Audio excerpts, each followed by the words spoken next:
Hello, sweet bitches of the internet. That's right, we're back. This episode is brought to you by MeUndies.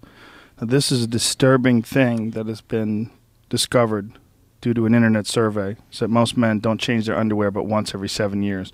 That shit's fucked up. It's more than that for me. That's fucked up. That's your dick hammock, son. You need to keep that shit clean. You don't have a pair of underwear that you know for sure that you've had for a long ass time? I try to get rid of them. But I'm going to be honest with you. I never bought nice underwear before. I just would buy, like, underwear. Right. Like, whatever. Like, a big packet of them. And as long as they kept my dick in place. I get very upset if the dick hole opens up. And I got to keep tucking the hamster back into the cage. That's bullshit. So until these MeUndies guys sent me underwear, these are the best underwear I've ever worn, without a doubt. And I was thinking about it when I put them on. I was like, why wouldn't I want, like, comfortable underwear on my balls and my dick? Like, I would, right? So why haven't I not, like, spent money on, like, some nice underwear? I've never spent money on nice underwear. I just bought fucking whatever. So then these MeUndies guys, they sent me it. And at first, I was, like, a little bit skeptical. I was like, it's fucking underwear, man. Who gives a shit about underwear? You go to get underwear at a store. But they have, like, really high-quality shit. Like, it feels good. Like, it's like they have moisture. Like, it pulls moisture away from your body. Their underwear is, like, super high-end stuff. You know, my dick is being strangled right now, and I think a ball is hanging out, and I've always just accepted, like, oh, that's just sitting. That's just your choices. You've got ropes around your dick. What are you talking about? No, my underwear is way too tight. Like, this underwear that I'm wearing, I know I've had for a long time, and it's super, super tight. Do you have the same underwear from back when you lost a ton of weight? Yeah. Oh, yeah. I mean, I have underwear that I know I've had for a long time, because it's kind of like, if it still works, why would you throw it away? It's like a towel. Well, MeUndies is your solution, son, okay? I need to get some. And they will pull some moisture away from your dick and give you some shit that fits. The most comfortable underwear you have ever tried on. They fit perfectly. They don't strangle your dick.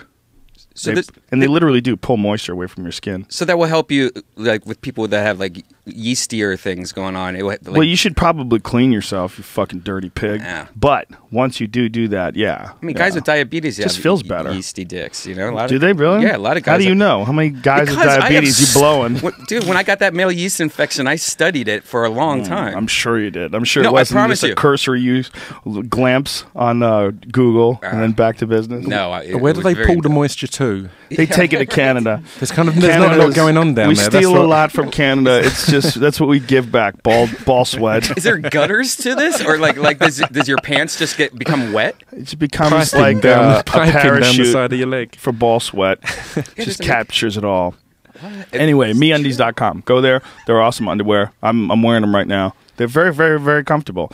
And, change your fucking underwear more than once every 7 years, you pigs. Go to MeUndies.com/Rogan before September 1st and get 20% off your first order. 20% off of your first order when you go to MeUndies.com/Rogan before September 1st, which is a couple weeks from now.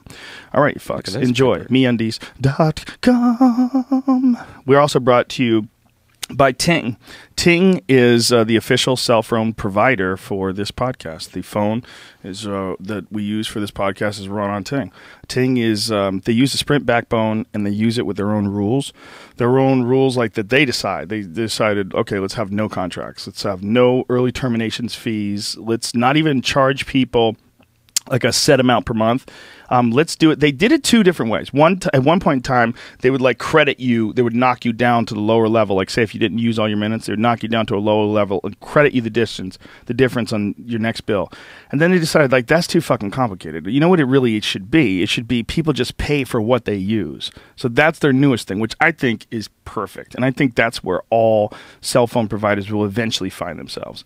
It doesn't make any sense if like you pay for 120 minutes but you only use 100. Where's those 20 minutes? They're gone. They're evaporated. But with Ting, 98% of people who use Ting would save money. And again, they use the Sprint backbone. They rent time on Sprint, so it's a major network, and they do it in like a very ethical way, in a way that just makes you feel good about working with the company. I think that's how it should be. Like contracts and termination fees and all this legal bullshit. With Ting, you buy a phone, you have you have it, it's yours. And then if you want to cancel them, you tell them, go fuck yourself, and you just cancel. And that's it. And you're in. You're out. You do whatever you want to do. That's how it should be. You know, this idea about, you know, being able to control people with contracts. It's fucking gross. I don't like it. I don't like it, Brian. I don't like it. It's so cheap though, and they have family plans now where you can like add somebody for really cheap. So if you have a girlfriend, you could throw her on your plan. Check it out. You can just go to plans, go to Ting, look at the different plans. Yeah, Rogan.ting.com. If you go there, you can see all the different cell phones they sell as well. Like Brian was showing them on the screen earlier. They have like some serious high-end Android phones. The one I got is the Samsung Galaxy S5. I just got it. Love it. You know what else I love about it? It's water resistant. Like the bottom of it, it plugs in, and you can throw it in the toilet. If you wanted to, it'll be okay. You use it as toilet paper and throw it in I don't the think you're toilet. allowed to do that. Until you can't wipe your ass on it, because then you get like... But if you just dropped it, have you ever dropped your phone in the toilet? I've dropped my phone in the toilet. Never. Yeah, I got. Yes. Yeah, we all have. While on poop, and I had to grab it on poop. Yeah, I've dropped it while brushing my teeth in the sink. I've got water all over it. I fucked phones up before dropping them. But with these Galaxy S5s, you don't have to worry about that. Actually, the bottom closes up. It's got a little tab that closes in on the bottom, and the top, apparently, you can go underwater with these fucking things. A lot of people think I was stupid when I said that story about having to suck the water out of my phone. Like, because a lot of people throw it in rice, and I'm always like, get the water out of there first. Smart. And smart. But a lot of people said that was the dumbest thing they ever heard. And so I went online to all this Howard Forums, and I researched it. No, that totally makes sense. Get the water out of there. Maybe use a vacuum cleaner if you have one. Probably wouldn't be as good as your mouth, because your mouth would like seal it. Yeah. You know, and you could get a good amount of... Yeah. You can get a good amount of suction with that. Yeah, and just fucking be a man about it, and brush your teeth afterwards. Just suck your phone. This guy's invented this pack that you put a phone in if it's got wet, and you put it in more liquid, which sounds crazy, but it counteracts what the water's doing. Really? It's absolutely bizarre. It would have been huge because their plan was to put it in airports, but because it's a bag of liquid, it didn't go because that's the perfect thing to have at airports. But yeah, you put it in, and it's. So yeah, I don't know. It counters what the water does somehow. So it's not just the fact it's liquid. It's something in it that erodes everything away. Fascinating. I wonder what it is. I remember they were doing those things where they were dipping phones. You remember that? You'd send off a phone to a company. Do they still do that? Yeah, they even sell it now at just like Lowe's. You can buy the same chemical now. Really? Yeah. You could dip your own phone? Yeah, I think we showed the commercial on this podcast. No. Yeah, we did. Did we? Yeah. I wasn't paying attention. I was trying to avoid you. Hey. No, I don't remember that at all, man. I really don't. Yeah, they sell it now you could at do Lowe's. It yourself? Yeah. Maybe you did it on one of yours podcasts. No. I remember it because we talked about it and we showed a commercial about it. I don't remember. There's been too many goddamn podcasts. Fuck. So how hard is it to do? Is it easy? Like you just it's pretty your easy. Phone? Why doesn't everybody do that then? I don't know. You can like dip your clothes in it. Like if you work outside a lot, your shoes, your shoes. So you. Do you throw the whole phone in this bullshit, or do you? Because what about the screen? Does it fuck with the screen? I don't know. Here, I'll show you what it is. No, let's just get through this commercial. People are mad. Yeah. I get so many Somebody tweets about how long these commercials are. Tough shit. You know how to use the fast forward, bitch. Use it. Anyway, go to Rogan.ting.com and save $25 off of any of their awesome new phones. Rogan.ting.com. Enjoy it. And that's it. This episode of the podcast. The commercials are now officially over. Scroobius Pip is here. Let's just get cracking with this thing, shall we? Joe Rogan Podcast, check it out. The Joe Rogan Experience. Train by day, Joe Rogan Podcast by night, all day. What's happening, fella? I'm good, man. How you doing? It's been cool to talk to you from the moment you got here 25 plus minutes ago. Been hanging out. We did a lot of talking with Jack Black, who's a very cool dude. Been telling us some crazy stories of Russia, but yeah. Yeah, he was telling us some, Robin Black was telling us some awesome stories of these Russian dudes that he partied with, these sumo wrestlers. It was insane. What he was saying was like, it was so ridiculous. The stories of excess and drinking and waking up covered in urine, and we videotaped it. So Jamie will put that shit up later. But it was really funny. He was a cool dude, man. I really like Robin. Yeah, good guy. Yeah, interesting guy. From another country, he is. As are you, sir. Yes, indeed, I am. Yeah, all the way from England. I saw your shit on my message board. It was the first time I saw your shit. Yeah. Some people had put up one of the videos was of you. You're cutting your hair on your beard. Introduction. Introduction. That's a great fucking rap, dude. That's really fun. I spent £100 on that video. Did you? That was my complete budget. Can we play that? Yeah. Let's go ahead. play that. Go Let's ahead. play that and talk about it. Brian, pull it up. It's intradiction. You got to tell them how to spell it. I can't spell. It's my fault as well for picking a name that's ridiculously hard to spell and pronounce. And yeah, it's Scroobius Pip's a tough one for Twitter. It's not easy. No, it's not easy to fit in. Some people, do they try OU? Yeah, they try OUS, yeah. Screws. Yeah. I mean, they get it in the end. Eventually. Here we go. I saw a dead fish on the pavement and thought, what did you expect? There's no water around here, stupid. Should have stayed where it was wet. And you gotta see this. Hello, my name is Pip, and I would like to speak some lyrics into this microphone that's amplified so you can hear it. This piece of diction is the intro to distraction pieces. That's all the shit that flies around my head and keeps me sleepless. Such little food for thought, my fucking brain feels anorexic. So many typos when I write, I'll claim I'm dyslexic. I've got your poem here, I've put it in this envelope. I'm setting fire to it, hope you all can read the smoke. Most people where I live don't know me, and I fucking like it. Some people where I live don't like me, and I fucking know it. Some heads won't know my name or give me a look, since I flow kinda strange like Spina Bifida footprints. I flow kinda strange like Spina Bifida footprints.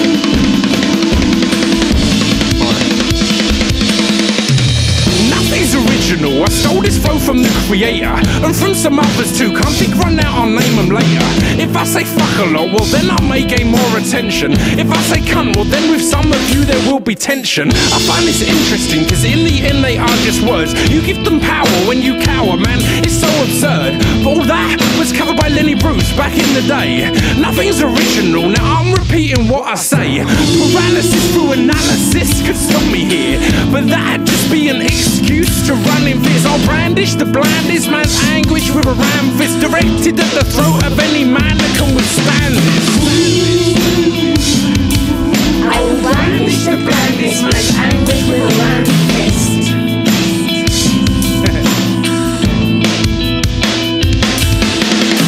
I see these rappers that say things like no homo and such. It always seems maybe the lady doth protest too much. I'm really speechless, but I speak less than you might imagine. Sometimes I stutter and I sputter like the words are catching. I'm known to write about the shit most people won't discuss. Sometimes my music's too intrusive with their words and such. You see a mousetrap, I see free cheese and a fucking challenge. But you stay quiet for fear of tipping the balance. When it's horses for courses, my horse is distorted. I bought it for £4, then forced it through horseshit. We walk through these morbid, remorseless discourses and discuss these disgusting new sources. When it's horses for courses, my horse is distorted. That's badass. That is great. That's really fun, man. That's really fun. I really enjoyed that. I thought the lyrics were cool. I like how he did it. It was interesting. It's crazy, you know? because we filmed that in just a metal container, and the guy we'd rented it off, we didn't tell him what the fuck we were doing, because I figured we can only do it in one take, because Right. I've got to shave my head and shit. So I thought if we ask him, he can say no. Right. If we do it, he can just tell us off afterwards, and Yeah. and that's that. So as it finished, obviously there's tons of fire. We're setting shit on fire, and we had to have the doors closed because of lighting. Oh, so we're in a fuck. metal container, just burning everything, and then I piled out with smoke bellowing, and the guy just walked past and just went, "Pip, I don't even want to know," and walked on. I was like, good man, you saved the day. What a great scene. You're coming out of a video shoot and Hair it's hanging on off of me, fire. fire, your smoke. head's shaved. Your head shaved, and the fucking door opens to a storage container and there's smoke bellowing out. What a great scene. Yeah. That's rock and roll, man. That's some real shit. It's the beauty of directing all your own videos, is you don't Yeah. have to do health and safety shit. You don't have to tick that off. There's no one to say you can't do that. It's like, yeah, we can fucking do that, whatever. How did you get started rapping, man? Well, do you consider that rap? Or Yeah, kind of. I mean, I started off in spoken word, so I started off just kind of with no beats, but I was into hip hop, and again, a lot of people hear spoken word and think that sounds shit, basically, and poetry and that. But Yeah. I was exactly the same. Spoken word has potential, right? Yeah, completely. What do people like? I mean, people love "I Have a Dream." Yeah. "I Have a Dream" is goddamn spoken word. I mean, Martin Completely. Luther King's "I Have a Dream" speech It's is why I always refer to it as spoken word rather than poetry or anything else, because that's the most literal. right. Do you know what I mean? A really, and an intricate stand-up set that's like one piece that's a whole story. That's spoken word. Does the word poetry, does that have a bad connotation, like a pretentious connotation? People off, and people kind of think you're a dick. Yeah, so. You're a dick, right? If you say, I remember I was at the Comedy Cellar in New York, and David Tell's on stage, and he's killing, and there's this snotty fuck in the audience, and for some reason the guy took offense to one of Dave's jokes and says something. And Dave's like, well, I'm sorry, sir. I'm just up here trying to do some jokes. What do you do for a living, sir? He's and the guy goes, I'm a poet, published. And I'll never forget that. And there for a year, I was saying that to people. I'm a poet, published. For ages, when trying to get insurance and shit like that, I'd try and explain what I do, and then just go with unemployed or self-employed. Because I'm putting poetry on my thing. That's I'll never forget that, asshole. I'm a poet, published. And he had like fashionable clothes on and shit. He's just He totally lives at home still with his mum. 100%. I bet David Tell doesn't even remember it, but I remember it. It wasn't even me that got heckled. Fuckheads. But yeah, so obviously I'm not in love with poetry. But I started doing it because I was in kind of like some punk bands and shit like that, and I got sick of relying on drummers, their mum like giving him a lift to practice, and the bassist can't make it because he's working a night shift and shit like that. So I was looking at what I could do and succeed or fail on my own. Like, I loved the buzz of the fact that if it went well, it's my fault. If I fail, I can't say, oh, it's this other guy's fault. That's a real problem with bands, huh? Yeah. Like Eddie Bravo was trying to explain to me, like, the trials and tribulations that the average band goes through. And I was thinking about it when we had the conversation. I'm like, I never even thought about that before. But dealing with all those egos together... Yeah. And then also some people that are just undisciplined. Yeah, completely. Some people who aren't as passionate about it as you are, or it's just a fun thing for them. And equally... like accepting gigs and shit like that, you have to ring through like 4 or 5 other people to say, can we accept this gig? It's like, it's awful to me. So that's kind of why I started doing spoken word. So I could do it all off my own back.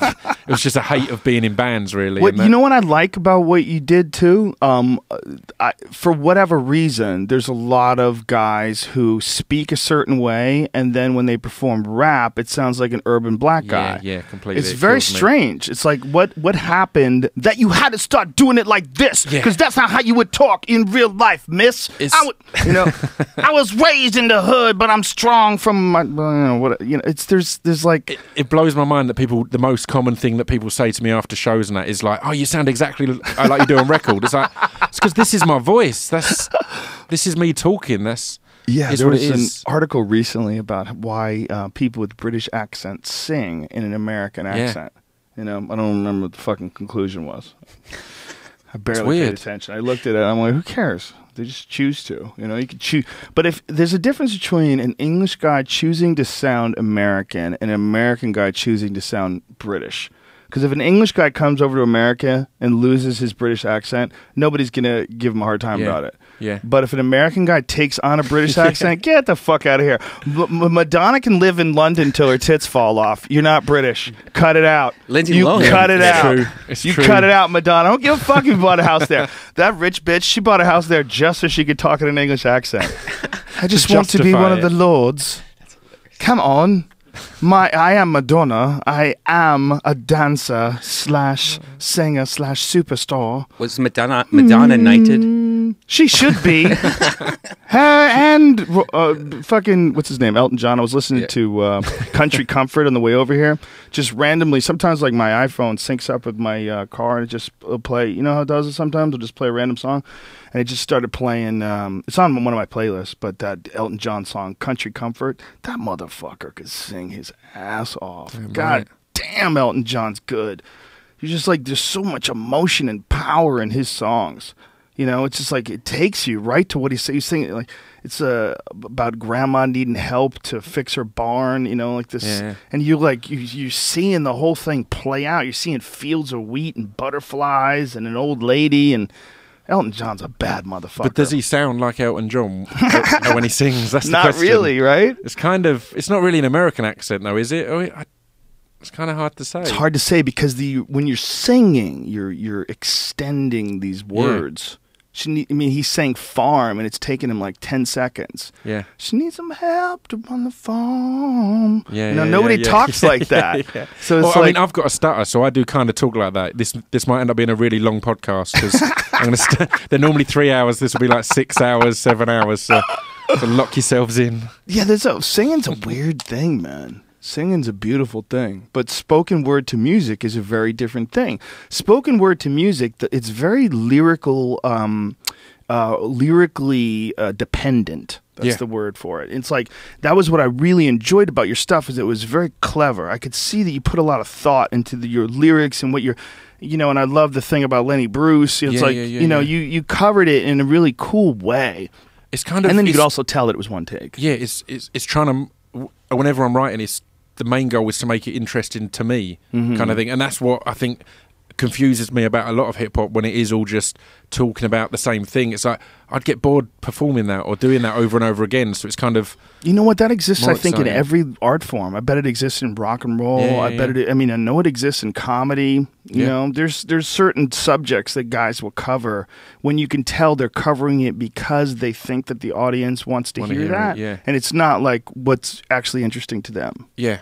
I can't imagine getting excited finishing a line or finishing a piece that's just exactly that kind of, I think people will enjoy that. So, well, there's a lot of people that do that, though. It's weird, like those hit maker guys who like sit down, they write these songs that they know specifically will hit like a target nerve. See, I understand that because they're writing that for someone else to have to perform and sell their soul every night to kind of sing and get through. I can understand that because they're just going, I'm going to write this and make a fuck ton of money and then hand this over to some other guy to jump up there. And wasn't there a band where the lead singer was like one of those guys that would like write songs for a lot of, like, Train didn't? I don't know. Isn't that what I'm thinking of? One Republic. No, but what was that? There's this. What the fuck was Train? There was this one band. Fuck, I'm not gonna remember. But I remember this guy. They're never going to be as big as the one he writes the songs for. Well, he made one weird how it works. that he released himself. And it was pretty recently. It was a big hit. But it was like one of those songs where like I couldn't get into it because it was like, it was well done, but I could tell that it was like a calculated thing. It's ticking all the boxes. It's got a formula that makes it work. Yeah, as opposed to like there's certain songs, where like you don't even know why you like it. Like there's this old Leonard Skinner song, "The Battle of Curtis Lowe." Yeah. And it's one of those songs where like the ballad rather of Curtis Lowe. And it's one of those songs where you hear it, you don't even know what is going on, that this song is just captivating me in such a unique way, like making me emotional, like making me feel that moment. And you can tell when they feel like they've been written like that. Like one of the things I liked about when that song Introduction kind of blew up was no one kind of noticed for ages that it's not got a chorus, it's not got a hook, it's not got anything, and it was kind of, but people didn't notice that because they were kind of captivated and into it and didn't think about, all right, you're meant to kind of go verse, chorus, bridge, this kind of shit. So it's kind of nice when that works, and you can tell it's just what came out and what was natural. But you pieced that together, right? Like that's a piece. Like you started working on that, you developed it. Completely. Do you when you do something like that and you develop a piece, do you write it all out in like what? Like how long is that whole song? It's about 3.5 minutes or so. 3.5 minutes, yeah. And do you develop it at 3.5 minutes? Do you add to it along the way? Like is it completely written before you ever get to the stage? It's all completely written before I get to the stage. A lot of that song in particular, I mean, I'm noting stuff on my phone all the time, and just I'm making note of just good lines or good ideas or topics or subjects. Like maybe you have like a new line that just pops into your head and you want to add it. Just making. I mean, in my notes always, I'm going to have something awful in there now. But it will just be notes, even if it isn't a line or a turn of phrase. My last note was saying about how loads of rappers at the moment are going on about going beast mode and beast mode being a thing. I've just written one saying do one about going Depeche mode instead. That's literally, there's no lyric there. I've not structured that yet. Right. It's just I'll do something with that. So then on a song like that, because a lot of my songs are stories as well, though. So, but one like that, it's easy to go through all these kind of weird little ideas or phrases or even like bits of philosophy and shit like that, just to go, right, I'll put that in there. Right. That's the coolest thing about creating your own stuff, right? Is that you could just decide what goes in. You could decide. And it's just, I mean, the thing that I buzz about it the most is that you don't know what's good until you put it out there. Yeah. Like, I genuinely, on that one, there's a line, you see a mousetrap, I see free cheese and a fucking challenge. Right. It was just one of loads of lines. And then when that came out, it's the one that everyone was going crazy on and everyone was tweeting. It's like, I had no idea that was the standout because you're so in it that it's got so much you're putting together. So that was one of many standout. That whole thing, there's a lot of great lyrics in that. But yeah, that's definitely a standout part of it. That's really cool, man. I love anything like that where it's like one guy piecing something together, whether it's music or whether it's a book, like talking to an author about creating a book, or whether it's a stand-up comedian creating an act or a guy writing a movie or anything. It's just there's something about that creative process. And there's so much more now where that's so much more acceptable and doable because of the internet and because of being able to get whatever your one passion is out there, that you can kind of just be. It doesn't have to be a team of writers, a team of people doing this and that. You can find a lot more people who've got that just one vision, and then just see what it turns into. Yeah. And when you have this one thing that comes out of your own mind and you put it together, and it's like we were talking about this with comedy, like when somebody becomes a Pip fan, like you're the only one that can give them that stuff. It's crazy. Then they're looking to see what comes out of your head. And it's crazy as well though. And again, I'm sure it's the same with stand-up. It's that weird thing of all of it, as much as you put into it, it's just what you think at the time. So but then it's committed to record, and that's that. So 5 years down the line, my opinions or views might, or I'd hope my opinions and views will change in general. Not on everything, but I think it's important to develop ideas and philosophies constantly. So it's then that weird thing that people will have got that first record and have listened to that one phrase or thing over and over, and it's become their kind of mantra. And then you're like, I'm not into that as much anymore. I'm into this shit now. This is what's going on now, and it's weird how that can be the thing that you can either give them what they need or you can't, if you know what I mean. Right. It's natural development. Hip hop seems to be, in a way, a lot like stand up comedy in that it's kind of generic in term. Yep. But it's very broad in terms of content. It's very completely different, right? It's stupid. People who say I love comedy or I love hip hop, you love specific comedy and specific hip hop. There's loads of shit comedy. There's loads of shit hip hop. There's loads of shit spoken word. I like good comedy hip hop, and so I've got my specifics I like. So it's another one that a guy I work with sometimes, Sage Francis, was saying in an interview recently. It's got to the point now where when people talk about hip hop, you can't assume that they're talking about the same thing as him. And again, I think it's because it's so broad. There's such a variation in there.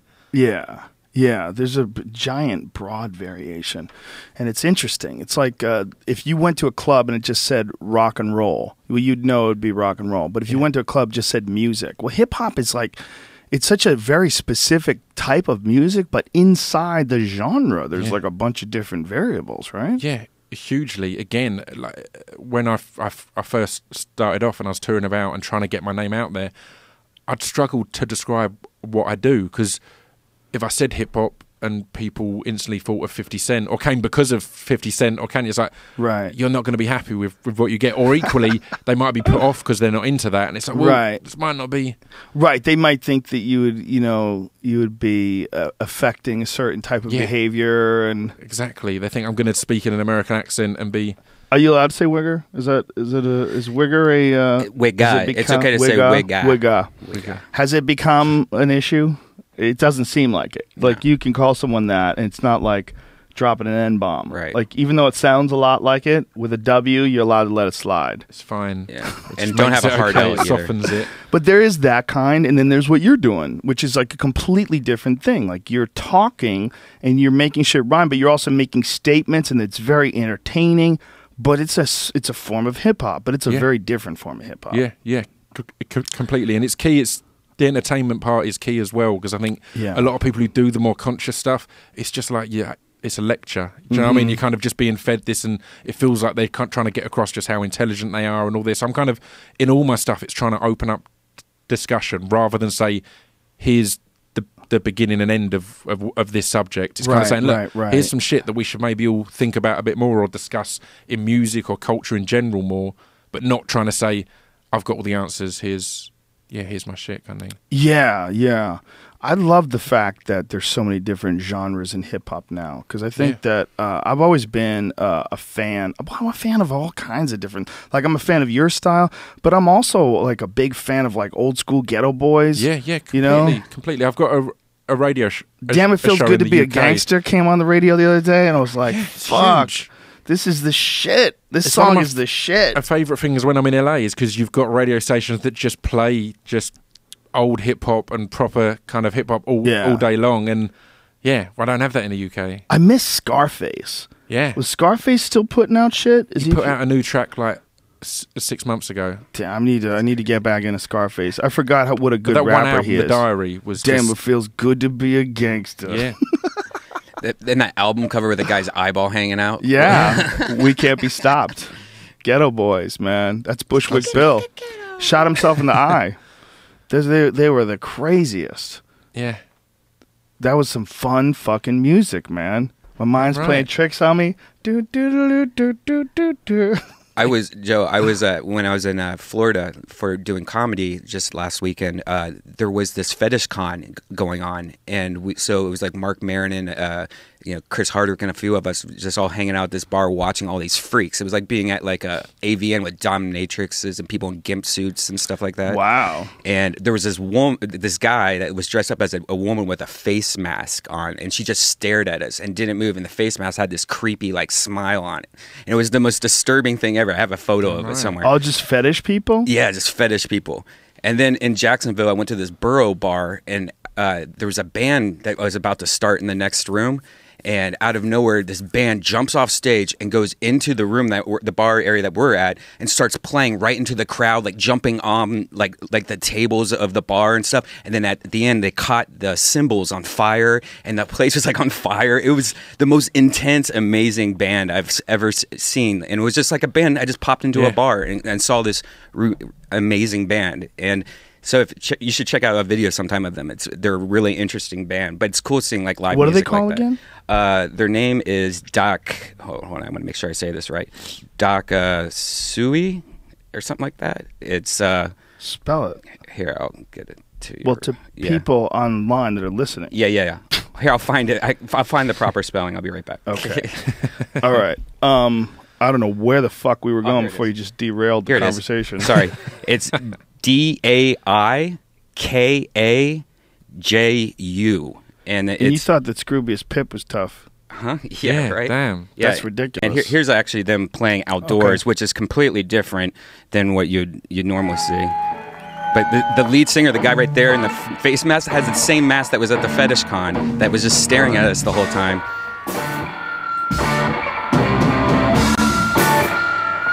Wow, this is kind of wild.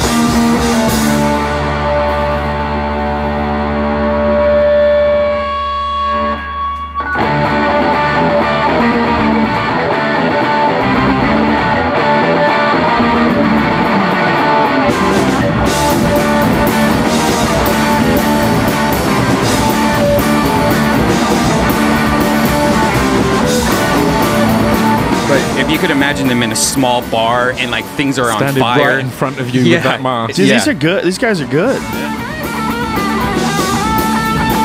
That guy's a bad motherfucker. Yeah.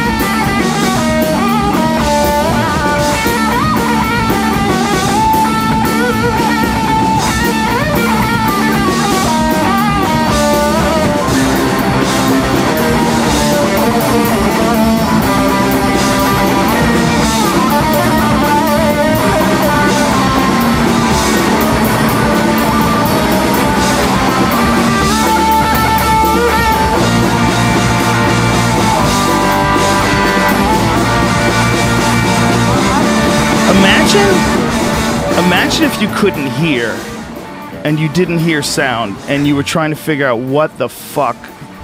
Make this totally silent.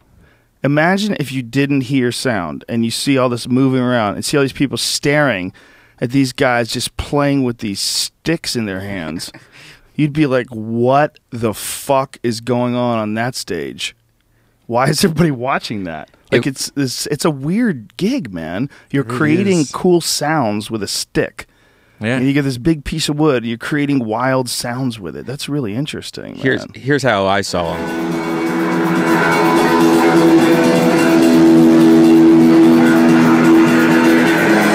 They're just walking around the whole entire bar, wireless. And they could be different guys. They don't even have to. These guys get cocky. They fucking put a mask on a new dude, fire him. That's perfect. And it's good to see there he's learned and moved up to wireless, because clearly the cord was restricting him in the first one as he wanted to go and run around. Here's him on top of the bar. He was like doing this shit. That's cool. One part he was like just leaning on me, like sitting on my lap for the most part.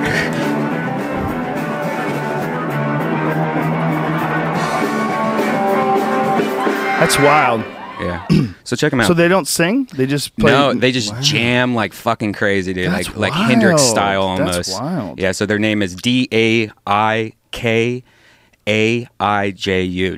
I like that, man. I like that idea. That's pretty cool.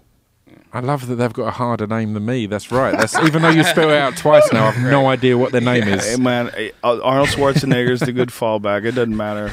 It doesn't mean shit. It doesn't mean shit what you look Bacharach. like. Yeah. Crazy name, motherfuckers. Yeah, it's a weird thing, isn't it?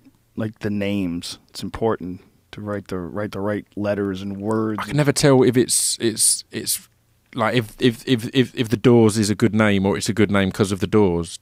Do you know what I mean? If if you were at some shitty gig and the local band and the Doors never happened and they were called the Doors, it probably wouldn't be as awesome as it is, right? No, isn't it fascinating though? The names are about picking a pleasant sound that you can remember, and that's easy to replicate with letters. Like if you have too many, like what is this Daika? What the fuck is this? Get out of here with that shit, dude. No one's gonna remember that shit. And you got to think more about it now because of the internet. Because if you pick a name that's too familiar, then when you Google it, you're gonna get some crazy whatever it is you've chosen. Yeah, right. Restricted. Yeah, especially if you. And how does it work when you hear bands have the same name as other bands? I never know. Who I guess gets someone has to argue it. You know, like the Love Assassins. Like this must be like more than one Love Assassins. The original Love Assassins. You know, I mean, I just made that name up, but I'm sure it exists. I'm not the first person to think that way. Yeah. Right? That's a path. That's like looking at like a section of street and trying to imagine that no one ever walked down that. It's impossible. Yeah. Somebody walked down that. I might not have seen it, but it's happened. So like how many different guys can come up with something like the Love Assassins, you know? You've just got to become the biggest Love Assassins out there, and then you you've won, be the right? bad If you're the biggest ones, then you're who the Love Assassins are. Do you think there was another Kiss? You know, like Kiss seems like it seems like there's got to have been. Had to have been at least one other band thought about becoming the name Kiss. So probably if somebody's kind of retired or not as popular now, you could just be like, hey, no, my name's NWA now, and just because you're more popular, you would win at that argument, right? I don't know, man. I think that's probably trademarked because it's such a huge business. But I think like when you're first coming up and you don't have any legal paperwork, that's when it's only an issue. Because like if you try to be Jimi Hendrix today, they'd be like, "Shut the fuck up, bitch! I ain't Jimi Hendrix." But no, that's my new name. It's Jimi Hendrix. I'm Jimi Hendrix. But they would be like, "No, Jimi Hendrix. You can't be a musician and be Jimi Hendrix. There's a copyright on that shit." Yeah. But I could be Milli Vanilli. Well, no one wants to be, so I bet they would just let you. Yeah, have you tried to be Milli Vanilli? But I bet not. I bet someone owns that shit. Like, say if you and Jamie decided to go on tour as Milli and Vanilli, and you started doing with, like, you would lip sync, and other people would sing the songs, you'd get your ass sued. Yeah? Yeah, for sure. What if you only did, like, the Vanilli part? Even Vanilli. They probably own Milli and Vanilli. You think? They own both of those. Yeah. Yeah, they own it. Don't you think they own it? Rick Ross. Well, Rick Ross is different because Rick Ross, the original Rick Ross, was not a rapper. I mean, that's the whole reason why he has those T-shirts that say Rick Ross is not a rapper. He was just unsigned. He rapped all the time in the shower, I bet. He was just unsigned. Christmas time he was rapping. Well, he was a notorious drug dealer and genuine nice guy. I really like Rick Ross. He's a cool guy. He's got a book out now, by the way, if anybody's interested. That's right. Rick has a brand new book, and people have been asking us to get him on the podcast again, and we definitely should. Rick Ross' book just give him a plug. The real Rick Ross, Freeway Rick Ross. The Untold Autobiography? Yeah, the Untold Autobiography. That's what it's called. And he's got a fascinating story. If you're interested, his story is he was the connection between the Iran-Contra affair and selling drugs in Los Angeles. He was one of the connections. He was being supplied by a guy who was channeling that money that he made from Rick Ross directly into foreign operations. It's crazy. The whole story is crazy. And the dude, when he went to jail, didn't even know how to read. Okay, and in jail, taught himself how to read, then became a fucking legal expert and found the loopholes in his in his prosecution where they fucked up. Found holes in the prosecution's angle and That's craziness, right. and got himself off, got himself out.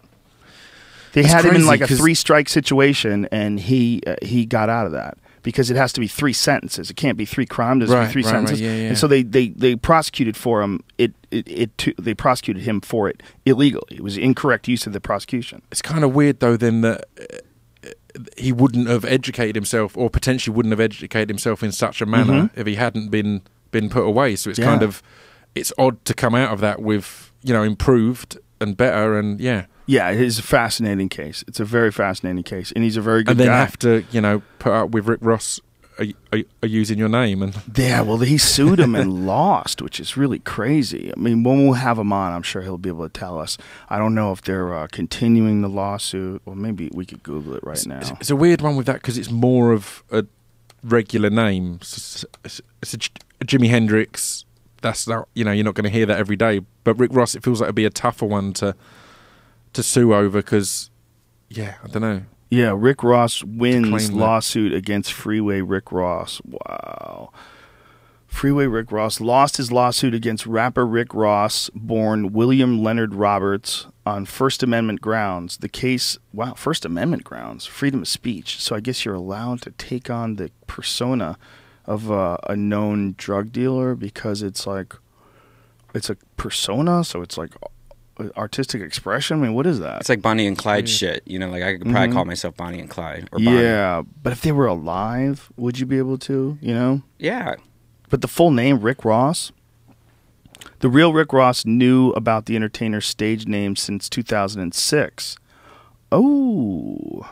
The case originally began in 2010 and later appealed to a higher court after the lawsuit was ruled untimely, since the real Rick Ross knew about the entertainer's stage name since 2006. So the idea was that the first time it was ruled untimely because he didn't act quick enough.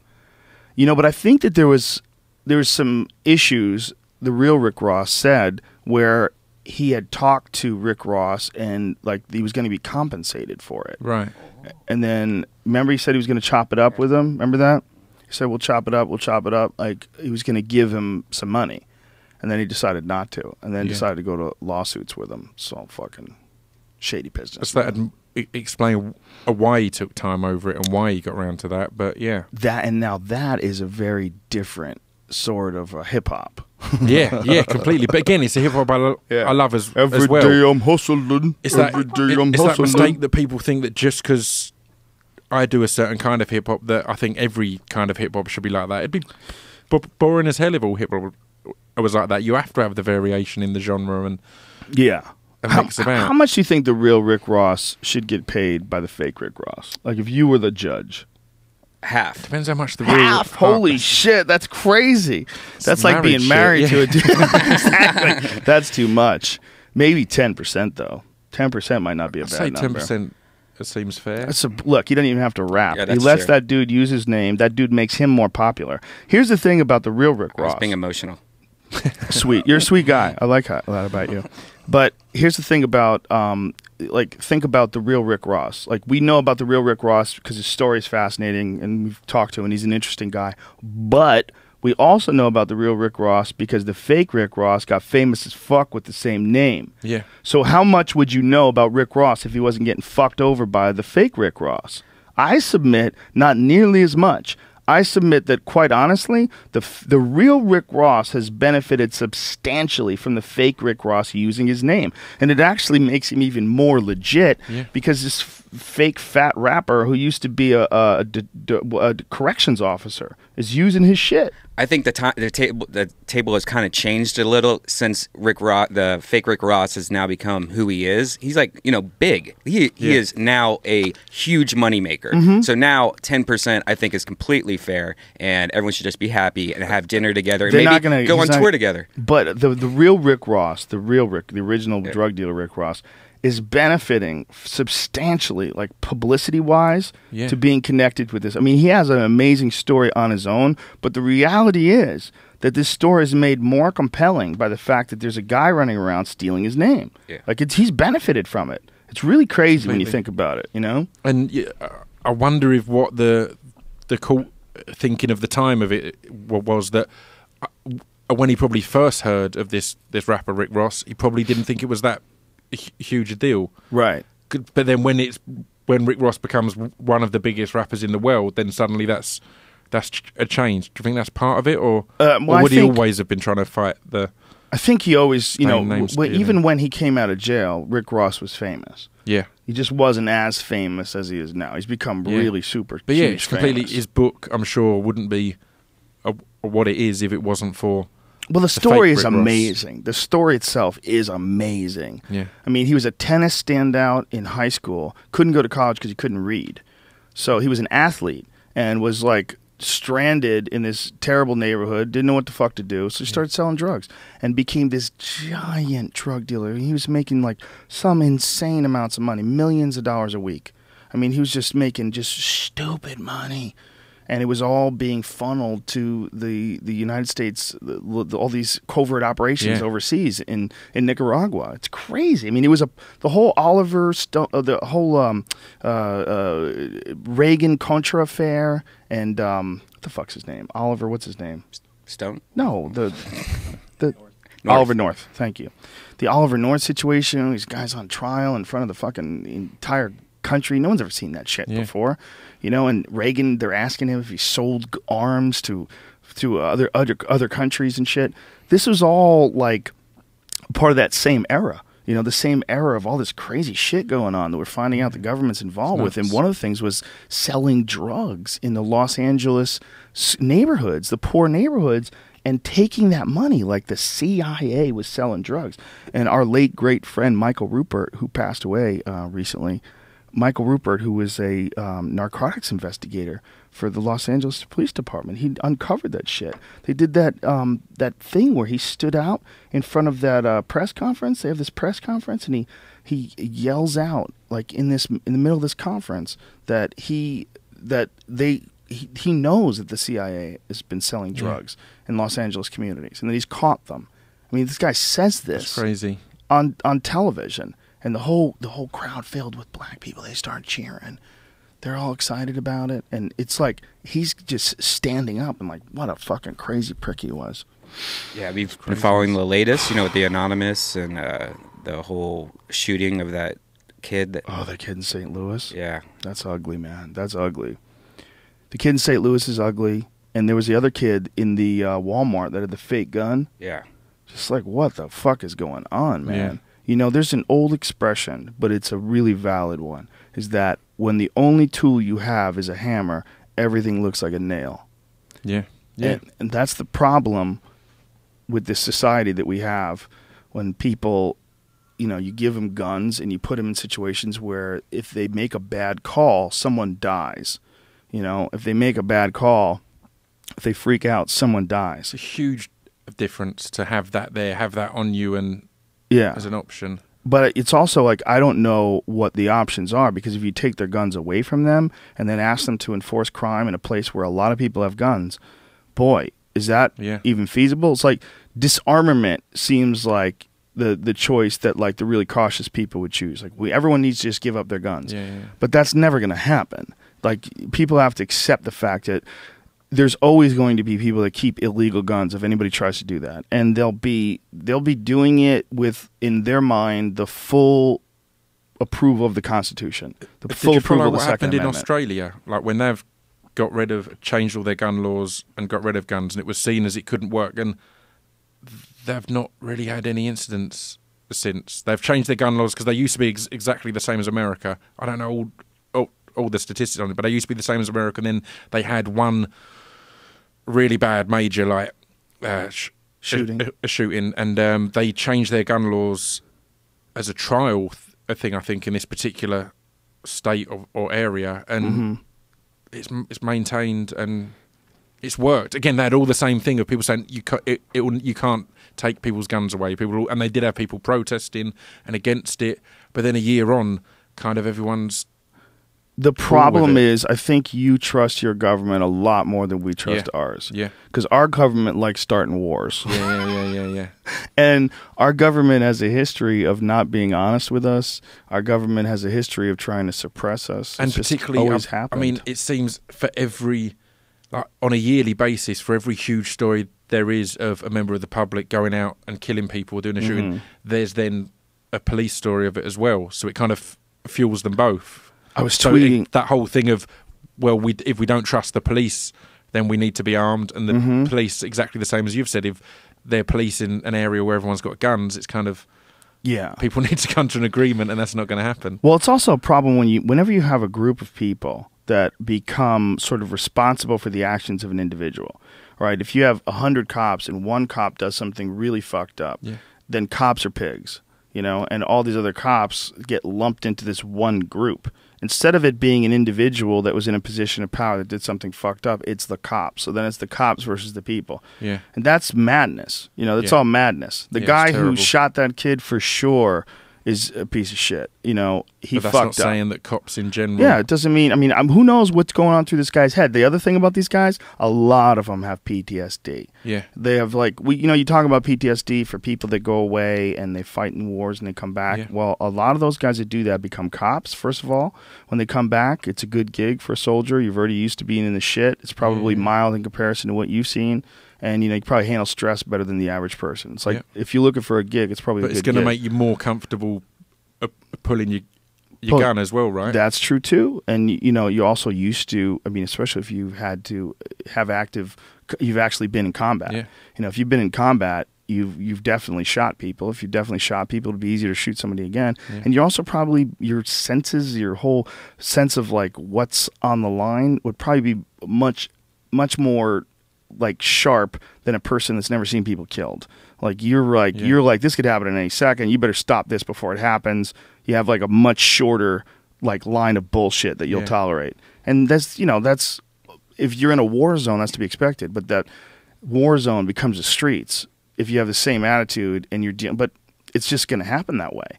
When you have people and they hate each other and there's a group here and a group there, the cops and the citizens, and you have a situation like this, things will be flared up for years now. It's annoying how it has to be such a group thing and these people against these people. There was a song out about 2 years ago now, so kind of just before all the Trayvon Martin stuff happened, and it was called Film the Police, and it was a rewrite of NWA Fuck the Police, and it was just calling everyone to...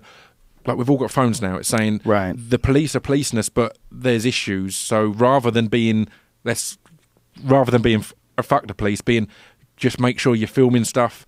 And there was just a huge backlash from people in support of the police saying, no, this isn't fair. And it's like, well, it's not saying that film the police and catch them all up to shit. It's like the good ones won't be doing anything bad. So it's not a negative thing, But if you're using more a watching the Watchmen, as it were, kind of thing, then it starts to then police itself, and hopefully...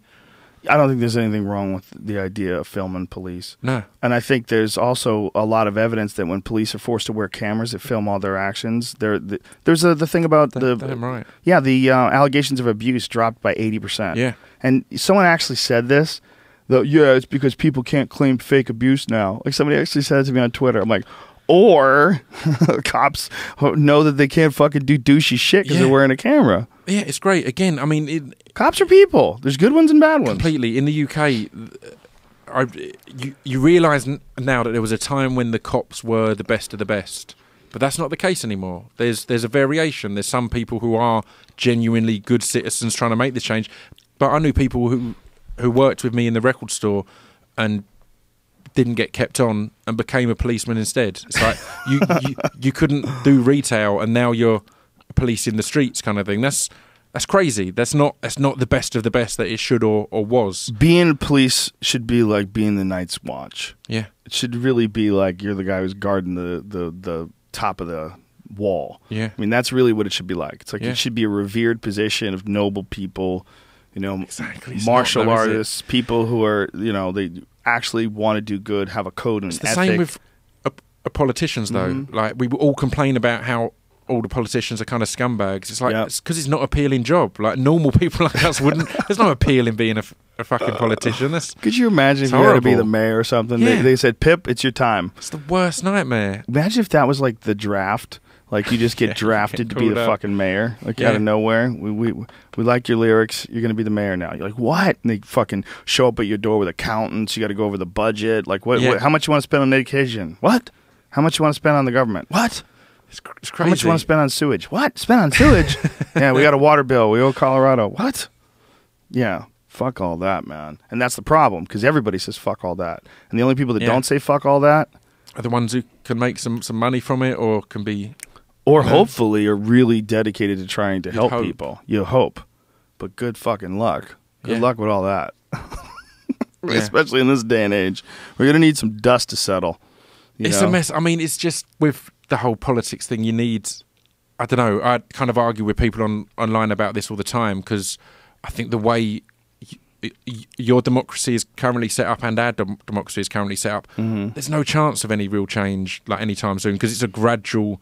It's slight changes either way, but nothing else is discussed. We need to protect Right. the ideals of democracy, and it's like, well, why? Yeah. I think there's. I'm going completely off on tangent now, but there's hundreds of different kinds of ocracy and kinds of ways to run a society. Number one, our democracies we've got aren't real democracies. Right. They kind of it's the two-party system and all this kind of thing. So it's not a real.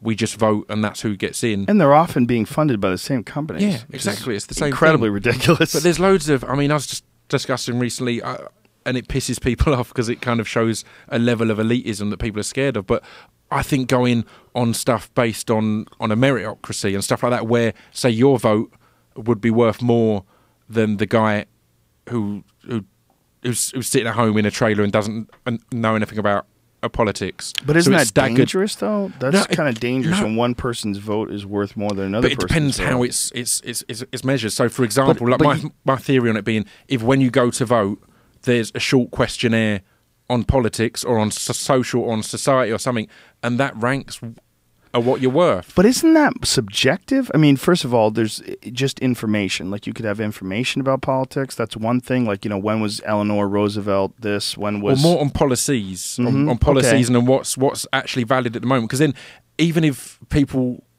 then just bone up on it to try and cheat the system, that's good. They're Yes. reading about what the policies are. They're learning it rather than just going and ticking a box that their family have always supported Republicans. Therefore, that's that. That's a you know, good it's forcing point. people to have some level of education in it to make their vote worth more. Yeah, maybe I'm hanging on to the idea that everyone should have an equal vote and that it shouldn't be like an earned thing and you earn it by having an education about the system. There's a It's great actually quote. not a bad idea. There's a great quote that says, "We're not all entitled to our own opinion. We're all entitled to our own informed opinion." Because again, everyone quotes that thing of "I'm entitled to my own opinion." It's like, well, no. If someone's done more research on it and knows about it, then there is right and wrong. You can't just argue, well, that's my opinion. I'm entitled to it on a in lot some of things. issues. Yeah, there's some issues where it's not. There's some issues where it's just a subjective judgment. One person would agree, one person would disagree. Like there's certain issues that people are very, very passionate about that you have polar opposite people absolutely dedicated to their opinion and won't budge. Yeah, like abortion. and that's a great thing. But then it's an informed opinion. It's not just a kind of. Sometimes Here's what I not think. even though. Sometimes there's not an informed opinion. Sometimes Yeah. people just get on a side and that's their side. That's stuck on that side, So and that's stupid. It's crazy. But that's people. That's Yeah. a super common thing. That's a super common thing to like take on Republican talking points or take on liberal talking Yeah. points. Really common. Or the Bible's the key example of that, where people are just blindly, well, that's my belief, Yeah. and therefore I will fight any arguments against it, despite any logic and theories and and reality.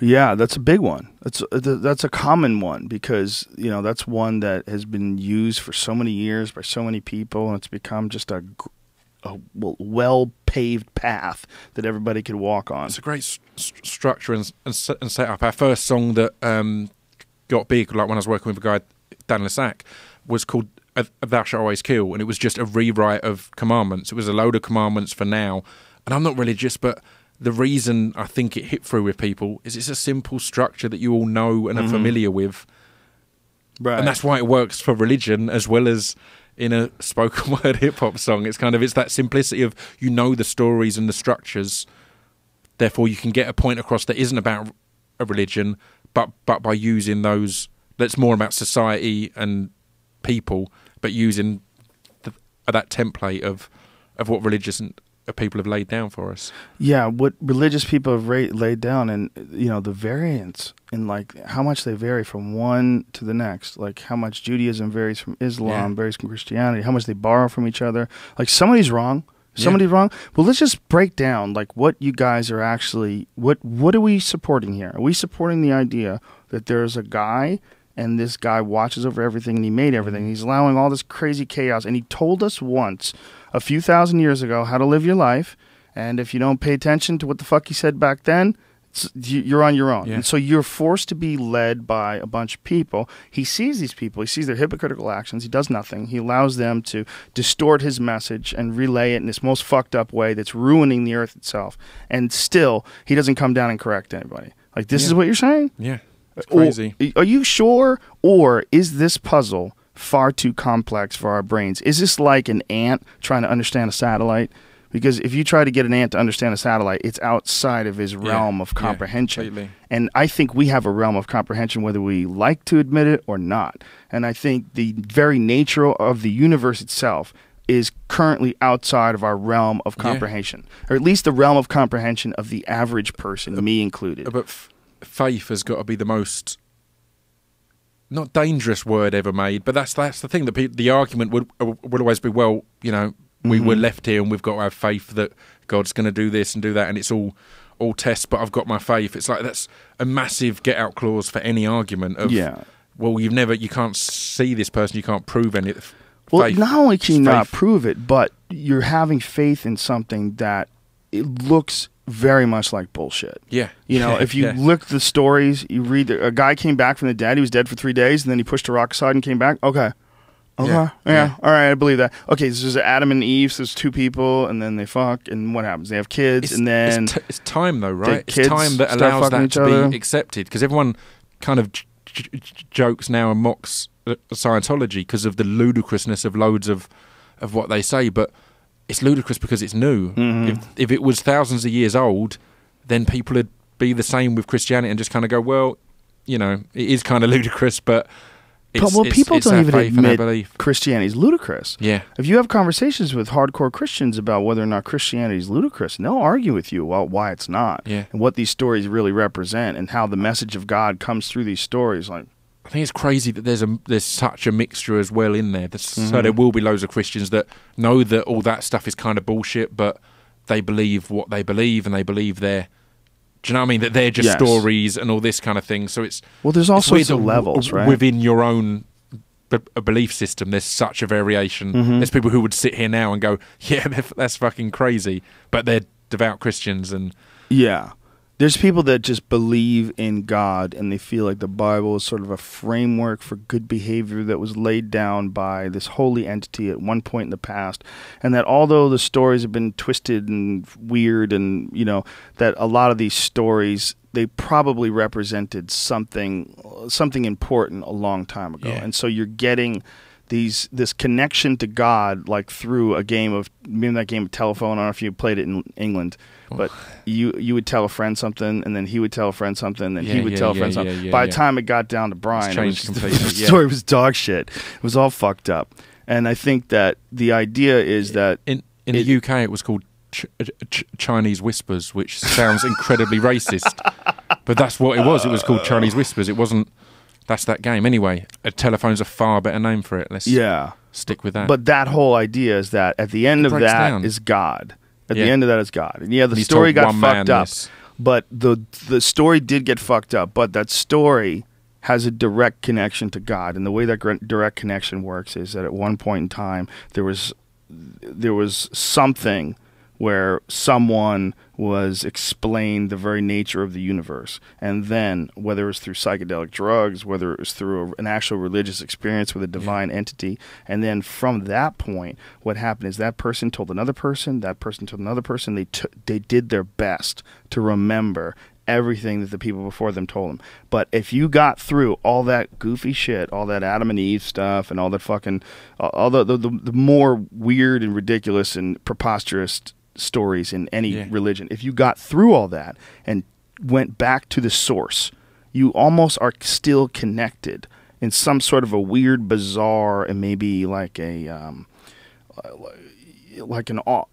almost like a mathematical way. You're connected to the original story. You know, there's the original story. The original story turns into this. His memory fucks it up. It turns into that. Like, is it correct at the end? And just in the translations as well, though. It was all written in a language that is dead, and people retranslate and change and things like that. And it's like, well, there's two of them so far away from. There's the oldest version that they found is the stuff that's in Qumran. That's the Dead Sea Scrolls. Yeah. They're some of the same stories that are in the Bible. So these are the oldest versions by like 1,000 years. Yeah. And I think they're the only ones that are in Aramaic. It's in Aramaic and it's written on animal skins. Yeah. It's fucking crazy. They pieced together the Dead Sea Scrolls with DNA. They made sure that they got the DNA of the same cow, so they knew if it's the same cow, it most likely was the same piece of paper, because they were all different cows and different pieces of paper, and they had to figure out like which animal skin, because all these crumbs and pieces, and they had to piece them together over decades, man. Just it's craziness, madness. And that is what all the faith and beliefs are based on.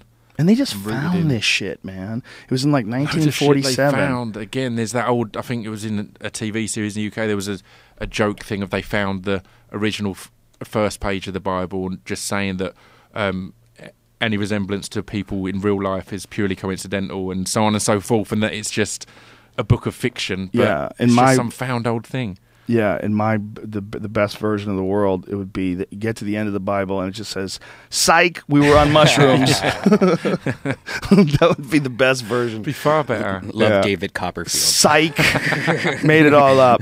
Yeah, in 1946, a collection of 981 texts was discovered between 46 and 56. Took some 10 years in this area in the West Bank called Qumran. And they were found inside caves about a mile inland north of the northwest shore of the Dead Sea. A really interesting shit, man. 9 of the scrolls were rediscovered at the Israeli Antiquities Authority in 2014 after they had been stored unopened for 6 decades following their excavation in 1952. The texts are of great historical, religious, and linguistic significance because they include the earliest known surviving manuscripts of works later included in the Hebrew Bible canon, along with Deuterocanonical. Deuteronomy. Is that that band? You know, this is how, like, my wife was saying this to me the other day. It's interesting when you're raising kids and you're teaching them how to say words, and, you know, you have to spell it, and you see how it's difficult. Well, when you learn a new word like this, like, you know, if that was Deuteronomy, I could just say it and it would be easy. But I'm trying to figure it out as I'm saying it, like a little kid. Like, that's kind of never goes away. Deuterocanonical, and extra-biblical manuscripts which preserve the evidence of the diversity of religious thought in the late Second Temple Judaism. Interesting stuff, man. Yeah. From 408 BCE and 318 BCE. Man, they don't really know, though. It's crazy that that the Bible is just a collection of stories and not one. Do you know what I mean? Like, wasn't written as one thing. You kind of think of it as the Bible, but saying that parts of the stuff on the Dead Sea Scrolls were stories included in the Bible, and it's just pick 408 BCE. Whew. Wonder what the oldest known. That's the range. The oldest one they found was 408 BC. I wonder what the oldest version of the Hebrew Bible is, if you had to guess. 40 years. Shut up, bitch. That's ridiculous. What do you think, like, the oldest version of the Hebrew Bible? I have a clue. 3,000 years. Because I had assumed that actually the Dead Sea Scrolls were from earlier than that. I'd read something that must have been incorrect that said it was older than that. Okay. The oldest surviving Hebrew manuscript, including the Dead Sea Scrolls, 2nd century BCE. Well, this is Wikipedia, and it's giving me a different date. Because they were saying 408, right? Was that what the longest version? So that is like the oldest version. That's the oldest version of the Hebrew Bible. Or the oldest version of the stories that are in the Hebrew Bible. Yeah, amazing. Imagine if you can go back to those dudes who wrote the Bible way back then, and you could bring them in a time machine to 2014 and show them like the havoc that they've created. Have them explain, what was... No, that's not... They've missed a whole page out there. Just have them tweak it a little. Well, it's so weird that it gets translated into different languages. Like, have you ever done one of those things where you take Russian and you translate it to English and you try to, like, explain what the fuck they mean? Their language is so different than ours that it always comes out like, he gives to country but fails not. Yeah. You're like, what? There's a weird interpretation of languages to English. So you got to think you're going from a weird language like ancient Hebrew, which was they used to have like their numbers were embedded in their words. So like there was no numbers. What if it just started off as memes? Like what if we're just going back to how the Bible, the language back then actually was just like we all talk like a meme back then. Like you just said, that sounds like a meme almost. Like I go back home and eat with letters. No. That's not the Bible. You're not even paying attention to what I said. That's like if you take Russian and interpret it to English. Right. That's not what I'm saying. Just the ancient languages, like when they tried. The fact that they've got that translation and the original thing they're reading is just so old, and they're using DNA to kind of piece it in the right order and all that kind of thing. Yes. Mostly guessing, right? Well, no, they're not really guessing. Well, I mean, there's definitely pieces missing. But when they have stories that are like, when they translate part of the story, and the story is like very similar to like Book of Genesis or something along those lines, they can sort of make those correlations if they have enough similarities. But there's a lot of those stories that are like that, man. Like when you go back to the oldest shit, that cuneiform that the Sumerians used to write in. Right. Oh, it's so weird looking, man. It's like there was no like variation in the way their letters were. Right. Their letters were all like these little lines. So they'd go down to like pull this up, like cuneiform ancient Sumerian. It's weird shit, man. They would write in this more easy Google searches here. Yeah. Just the simplest. Yeah. It's so it's cool all to just look lines, at, right? Yeah, it's like what it looks like is like a wedge that you would like if you're chopping down a tree, you had to stick a wedge in there, like It's like they're more like wedges than they are like it's not like a straight line. Yeah. It's like there's a fat top and then it goes down to a lower bottom, and they see this is how they wrote. Like, look at these things. How weird is that? Yeah, it's like all emojis. Yeah, it's so weird. I mean, it's sort of like it's so hard to imagine how different that is. Keep that up so we could look at that shit for a second. Look how weird that is. Like, that's their language, and they write in these little columns. Yeah, and so much of it just to us looking exactly the same, looking similar shapes and sizes. How can that have the intricacies of a language? Yeah, if you looked at that looks like dog shit. Like, if you had your whole life to figure out what the fuck that means, you would never figure it out. You'd never figure it out. So it takes like a team of linguists to piece this together. And here's the crazy shit. They don't even know what the word sounded like. Like there's a bunch of words in ancient Sumerian. It's fucking guesswork. Like there was a thing that someone had done where they had recreated what they believe ancient Sumerian sounded like. But it's so dead that no one can even talk it. Yeah, of course. Like how can you even start to conceive how to pronounce the scratchings that were on that thing then? It's so weird. Well, I don't know how they do it. I don't know. I know that they have like, this is what it looked like. This is the language. Yeah, I guess some of them. Oh, this is year by year. Well, make that a little larger so we can see it. It's year by year. Like scroll down so you can get to the top, to the top, to the top. Well, see, 3200 BCE, 3000 BCE, and then you go all the way to the far right. And it's just all the lines. And 1000, yeah. Wow, those weird lines, man. That's interesting. So this was like 8-bit, and this is like Xbox. They pretty much updated it to a better language. No, the other way round. Oh, other way around. I mean, right? Yeah. Yeah. Yeah. Well, and that's got to be partly down to the methods in which they were writing. Mm-hmm. Like if like they couldn't have done more intricate stuff if you're scratching into clay and stuff like that. Yeah. They also would make these rollers. They would make these rollers, and then they would lay out clay, and they would roll the roller into the clay and then bake the clay.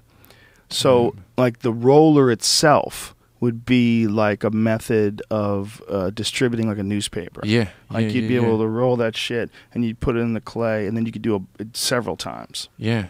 Yeah, so they had these weird things that they used to do to make these clay tablets. So you kind of have to make the newspaper yourself. Yeah, I guess. I mean, I remember hearing it's crazy. The first adverts ever made were musical notes and that printed on the product you bought, and you had to sing the advert yourself. It's the first ever jingles were on cigarette packets and that. But in those days, because there wasn't any radio and stuff like that, and in those days everyone kind of had a piano or could play shit, and the first ever jingles were printed and written out, and people would sit around the piano and play the Camel Cigars song. Wow, that's wild. It's the origin of jingles, which is the original jingles insane. Was advertising. Hey, pull up Sumerian cylinder seals, and you could see these things that they used to do, where they used to lay this clay down and roll their message out onto the clay. And I guess, like, if you probably wanted to get a message to somebody, you would send a seal. You send one of these cylinders, and then they would lay the clay out, and they would roll the cylinder in the clay, and it would read out what you had to say to them. Oh, that's sweet. Isn't that wild? What would you think this is? Like, hey, those thanks are for the bird. Well, I think they, it's arranging a meeting, isn't it? That represents UFOs, Brian. Don't you get it? Look at the griffin on the bottom, UFO. Yeah. That's an alien. See those squirrely things? That's DNA. So Illuminati. What that represents is the alien came down from sky. And Leo's rule. And griffins are awesome bird-looking, freaky lion things. And what are those lions on the top? There's like a male lion and a female lion? Yeah. Is that what's going on there? Yeah, they're like high-fiving. Yeah. Oh, they're doing knuckles, it looks like. This is the number one culture that the ancient astronaut theorists point to. They love this stuff. Because it was so far ago, you like... Who the fuck knows? You know, so long ago. Yeah. Who the fuck knows what was really going on? But these people in ancient Sumer, they had all this like they were really into the stars. They had all these images of like the galaxy. They had a depiction of the solar system with all the stars, or all the planets rather, in the correct orbit. It's really interesting. That's crazy. Yeah. Pull up Sumerian solar system. Ancient Sumerian solar system. Is that horses having sex? It's one goat looking one way, one goat looking the other way, and some crazy thing in the middle going, what do you want from me? Everybody's banging everybody. It's an important message to have to send. We need to commit this to Cylinder and get the word out about the way that goat was looking yesterday. Like, have you ever made a note on your phone and you couldn't remember what the fuck it meant? Like at the time, you're like, I'll understand this. So many times, like, waking up at night and thinking I've got a lyric or an idea, just noting it, and then looking at it and going, what the... What is it that you wanted? Okay. Sumerian solar system. Yeah.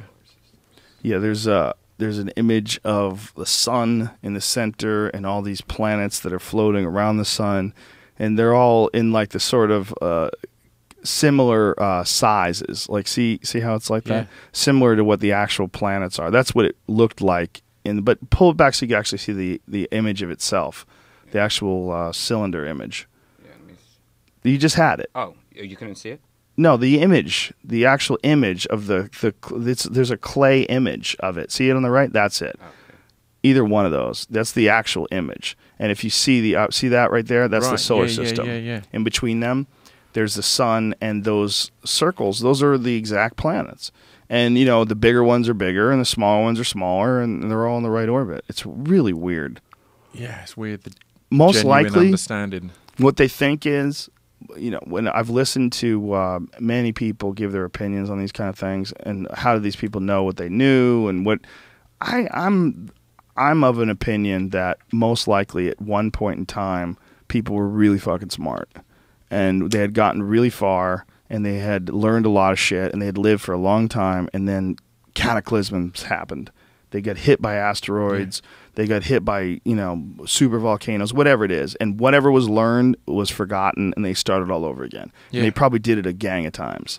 And people who kind of argue against that will say, just, or that would they have, like, why aren't there cameras or whatever? But I think the very nature of that theory is there's no chance at all that their intelligence would have developed in the same way as did. The technology wouldn't have developed in the same way. They could have been far superior, yet never invented petrol or used electronics, any of that. So that kind of, it makes sense of, it's our own arrogance now of going, but they didn't have TVs, so exactly. The fuck, they can't be that clever. How are they clever? They haven't got TVs. That's so true.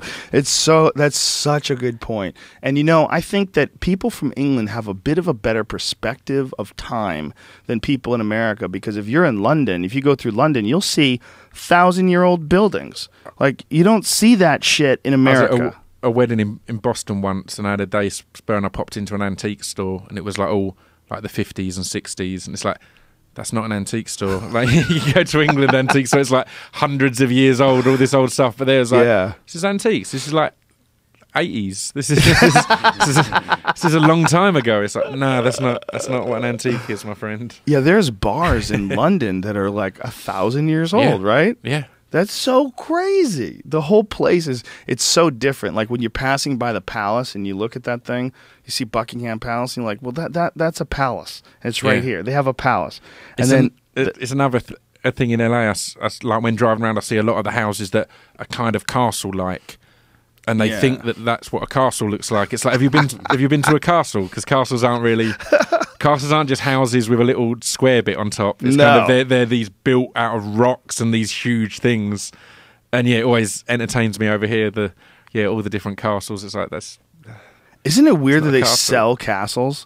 Like, you can buy a castle. Yeah. Like, you, Scroobius Pip, could go back to England and buy a goddamn castle. I want a castle now. Who do I need to talk to about this, Joe Rogan? I don't know. We need to find the guy and connect you to him, because I watched one of those home and garden shows, where they're like people work on houses. Build you a castle, or you buy an original, an old. They had an old castle, and they were trying to do an addition. Yeah. Add on to the castle, and they had to fight like tooth and claw to get it. They wanted to like put a garage in or something like that, and like, fuck off, you can't, it's a castle. But he's like, it's my castle. And like, nope, can't do it. Until they eventually let him do it. I don't want to have a clicker for the drawbridge. So when they pull up, it can just, come on, help me out. Like an RFID card they put on your license plate. As soon as it recognizes you're just driving in, and opens up the drawbridge. No one else can get in. There's a few different castles in England that are hotels now, and you can just go and stay in a castle that is hundreds and hundreds of years old. I've done that before, and it's imagine owning.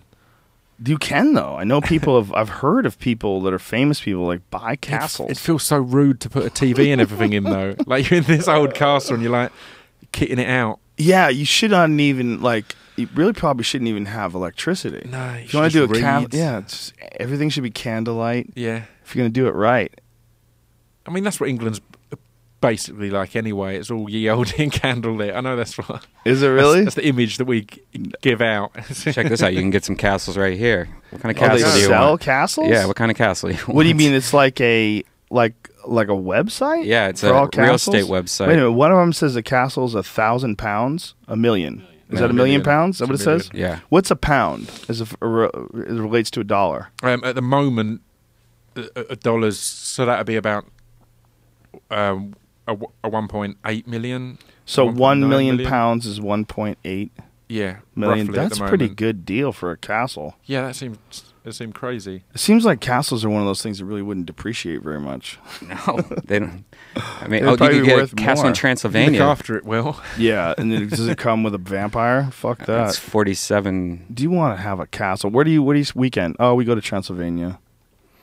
We have a summer home. I bet Wi-Fi would suck in a castle. Transylvania is probably non-existent. You probably have to have satellite internet. I mean, you might not even be able to get that. I guarantee you they haven't laid the lines down unless this castle's been used by people for a long time.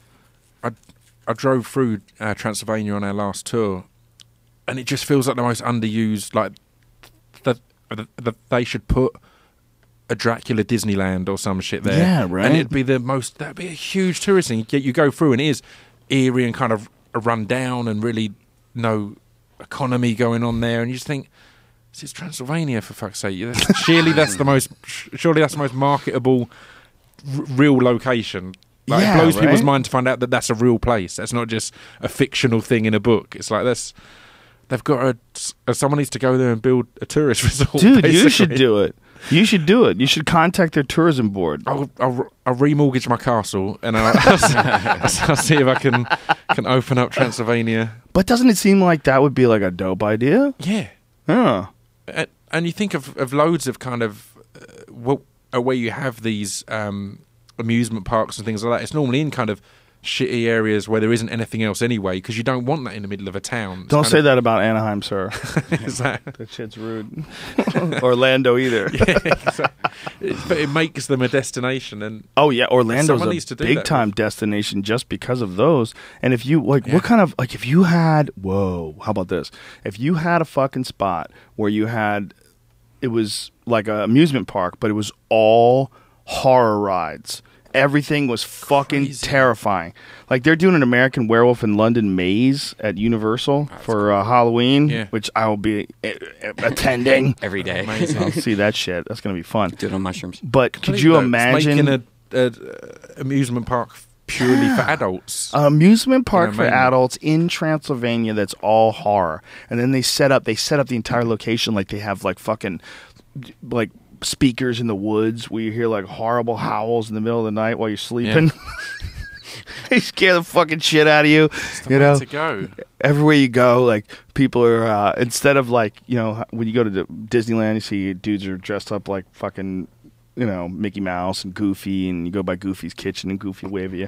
Instead of that, you have dudes made up in like full horror outfits, and like those terrifying, dudes would love working there. just sprinting out of nowhere. Just out of nowhere, they dive in front of you, and then take off into the bushes. They don't fuck with people. They don't hit them, but they scare the shit out of you. I guess when you're going there, though, you'd have to sign so much shit to say you're not going to punch anyone. Ooh, what is if someone this? jumps out at you, They have something. I think this is like a camp where you go camping, but it's a horror camp. Oh, great! It's not. It sounds like a recipe for murder. It's probably really annoying. Well, if you were like a crazy fuck and wanted to kill people, like Jason style, wouldn't you want to do it at this camp?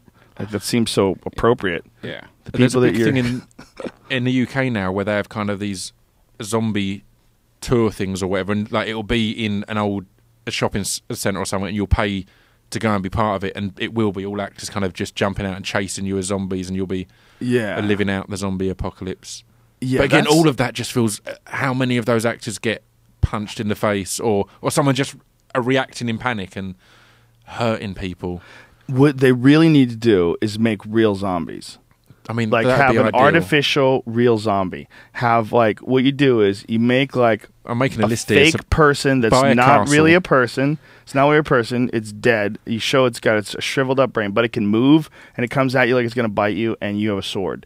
And there's like hundreds of them, and it's like a new amusement park. And this is when bioengineering gets to like a really high level. Like, you know, it's been said a million times, but the processor that you have in your phone was far greater. It's far greater than the processors that put people on the fucking moon. Yeah, right? Yeah. Okay, so imagine what kind of technology they're having today. They're starting to develop all these artificial cells, artificial skin. They're going to develop artificial body parts. It's going to get to a point where about 1,000 years from now, you're going to be able to make zombies, and everyone's going to know it doesn't have a soul. You can just chop this fucker up. I'd be carrying a zombie donor card to say that when I die, definitely. I want just turn me into a zombie. But I'm saying I want artificial. my family to have like free access to it. People are never going to allow that. See, that's the difference. What you're talking about is an actual person that becomes a zombie. What I'm talking about is a constructed artificial person that never had the potential to be an actual person. It's made entirely in a factory. It has no soul whatsoever, but it's made out of an artificial flesh with bones. It moves at you and it's trying to bite you. And what do? You fucking sword fight this bitch. On the notebook of people who are working on making clones and shit, how far down do you think clone artificial zombies is? Surely they're first going to be looking a lot of my ideas, especially my more poorly thought out ones, a lot of them require like some sort of a demise of civilization for them to be valid, and this is one of them. We would have to have some serious casualties. We'd have to devalue life in a way where, like, today, I like it as the answer though. When people are against cloning, and the dangers of it, and they're not a real person, and the risks of playing God, it's like, well, no, they're zombies. We're only going to make them. We're not going to have them thinking and acting. We're just cloning's all right as long as we're making brain dead zombies, essentially. Well, if we really just decided to start cloning people, that would be a huge issue. Could you imagine if people just decided that they wanted to make more Scroobius Pips? Yeah. What if they got a hold of your DNA and they made a bunch of them and you didn't even realize they did that until they were like 15 or 16? Then you meet them and you're an older man and you're meeting yourself at 15. There's like 20 of you and you're like, what the fuck? I'm not even responsible for my own self growing up. And they come in there to wipe you out. Yeah, and they're using your name. There can be only one using their name. They're all Joe Rogans, a ton of Joe Rogans. Yeah, House of Cosby's. They all look exactly like you. They all have your fingerprint. Is that what the real Rick Ross and Rick Ross thing actually is? Is it a clone thing? No, they don't look alike at all. The real Rick Ross is actually quite lean. God damn it. The fake Rick Ross is the one. If cloning came about and you had the choice of doing it yourself, would that be of any? Why would I want to clone myself? I don't see how I'd benefit from that. It'd just be me. I don't get it, but if it came about, surely you'd have the rights to your own DNA. Like, surely that'd be a key thing rather than me finding out and bumping into a Scroobius. It'd have to be I would have. But you would find out that when you signed your terms of use, when you got your iPhone, that you gave up your right to clone yourself and that they own you. Yeah. So every time you like use your phone, a little bit of your DNA gets in you from your earwax, gets into the speaker, and then you turn them in, and then they just make copies of you. It'll be some scam that they expose on CNN or something. They're making iPhones. They're taking iPhones and then using them as DNA collectors. Yeah, they're making copies of Scroobius Pip. God damn it. Well, I think we're going to wonder at one point in time, we're going to wonder what is an acceptable way to consider how to engineer our civilization, both like as our society, like how we govern ourselves, how we have laws, how we distribute money, and then also like how we breed. Like, there's going to come a point in time when people become, like, super, super intelligent and far removed from this weird sort of ape-like situation we find ourselves in today. Yeah. And if they get to that point, one day they'll be like, look, how much should we be investing our intellectual time into actively breeding people the way we do every other animal that we have under our control? I mean, the way we breed cows, the way we breed dogs, should we just keep doing this whole thing on love, or should we just love everybody and breed according to the best way possible to enhance the human race? But surely that in turn just involve cutting down breeding hugely, because surely the biggest problem of the human race is that there's far too many of us to fit on this. That's true, silly planet. With that boiling pot of having far too many of us, it's like it sort of highlights the reason why that would be a terrible idea, because there's so many variables that make society awesome, and all of them come from completely different realities. Yeah. Like the variable of the computer geek is a very different reality than the variable of a pro football player, which is and all these variables, like in biological variables too, like as far as like the way your body works, it might lead you in one direction or another, like lead your desires, and that's what makes this whole world so fucking cool and crazy in the first place. So could you imagine if we got so far advanced that we decided to start genetically engineering the end goal straight away rather than everything that can influence and in doing so we lost all art. Yeah, we lost all of it. Because it's not functional and... Well, because everybody's perfect. Yeah. Everyone's perfect. No one has any emotions. Yeah. Everyone's rational and logical. Yeah. There's no more art. Good. It's over. We're super advanced. No art and no strippers. Let's kill her. Well, we'd have robot strippers, and then we would fine. slowly start to It's devolve, and people enjoyed robot strippers more than they enjoyed meditation classes. Memory injection, though, they're not real. You just have like a Netflix of like memories, like, oh, I just fucked that stripper. You know what Well, I I mean? think there's definitely going to be a time where you're going to be able to download memories. I think that is without a doubt what we're seeing with these Google Glasses. What you're seeing is the beginning. Like, you could take photos with Google Glass, right? Yeah. You can look at things, you can take photos. Well, if you can look at things and take photos, what are you doing when you're taking a photo? You're capturing time. You're capturing a moment. It's just not the best version of it, but it's way better than a painting, and that's how they taking used to capture time. Everything that's here now and pulling it into a little... Exactly. But it's hole. very two-dimensional. Crazy. It's right Yeah. in front of you. Well, it'll eventually become three-dimensional, and then one day it'll be immersive.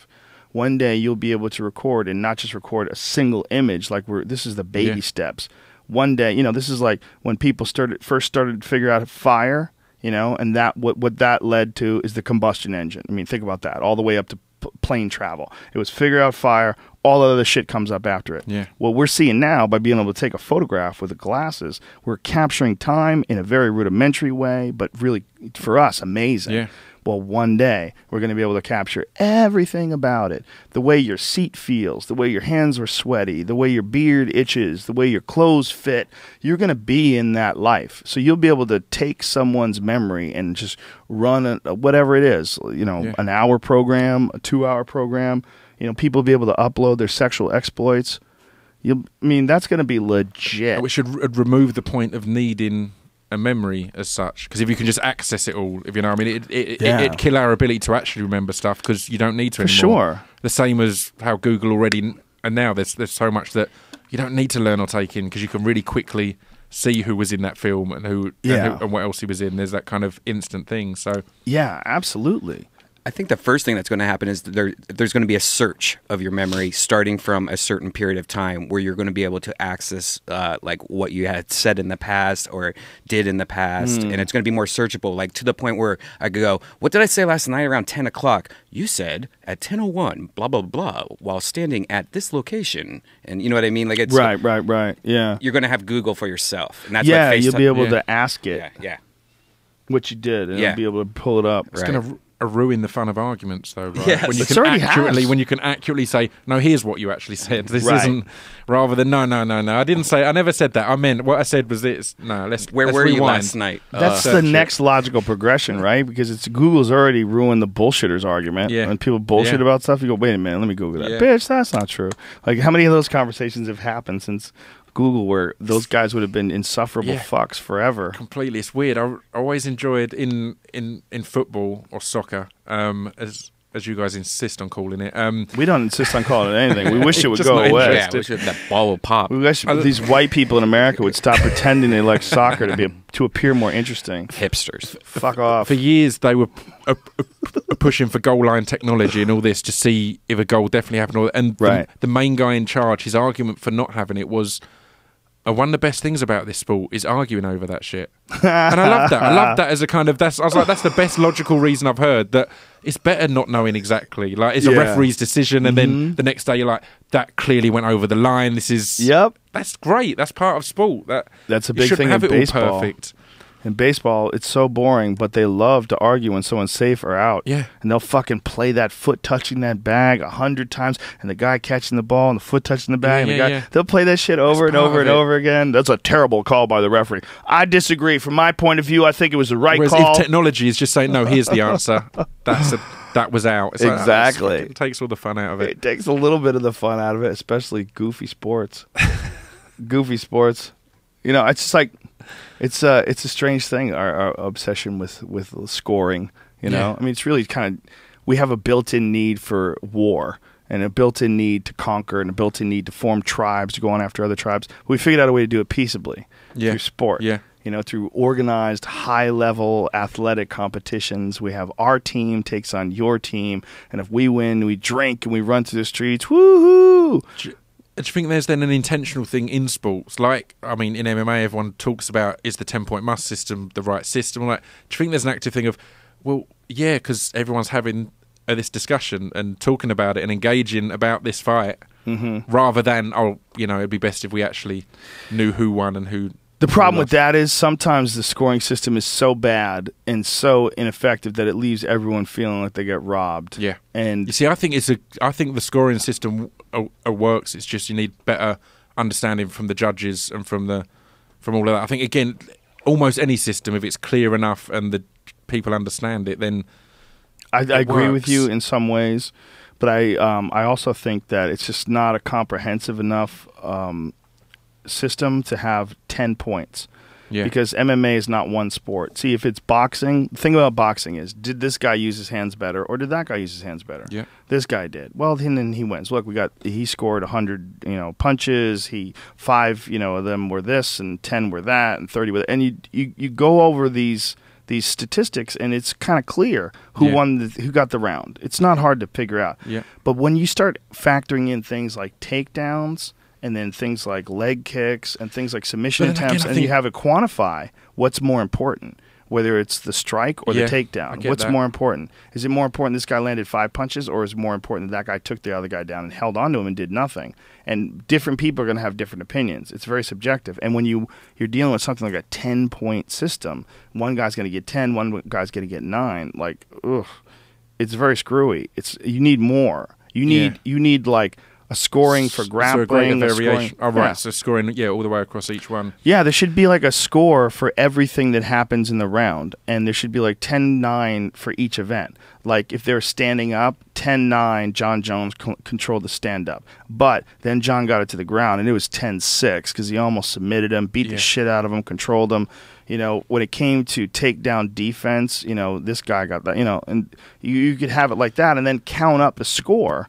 But then that would be tough because if they're on the ground for a small amount of time, but that time they were on the ground, this guy scored that guy.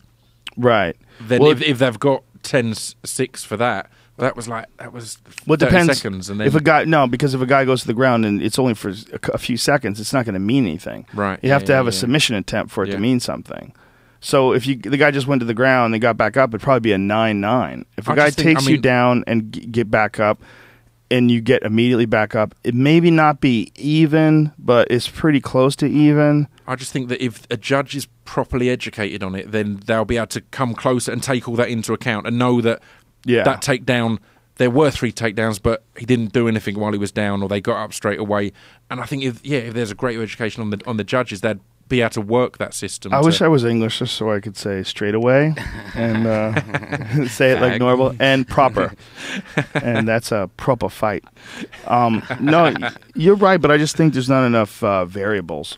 Or I think there's too many variables, rather, and not enough accounting for those variables in the current scoring system. Why is it that they bring Herb Dean and all these great refs into each of these places, yet it tends to be the judges are more a local thing and local. Why couldn't they have the same they have with the judges, a kind of elite, here's the 10 best judges who are specialist MMA, not doing a boxing one weekend and kickboxing or wrestling another weekend, only do MMA and therefore be more. Well, that's the local athletic commissions have the say on who gets to referee, who gets to judge, and it's an issue that we deal with when we fight.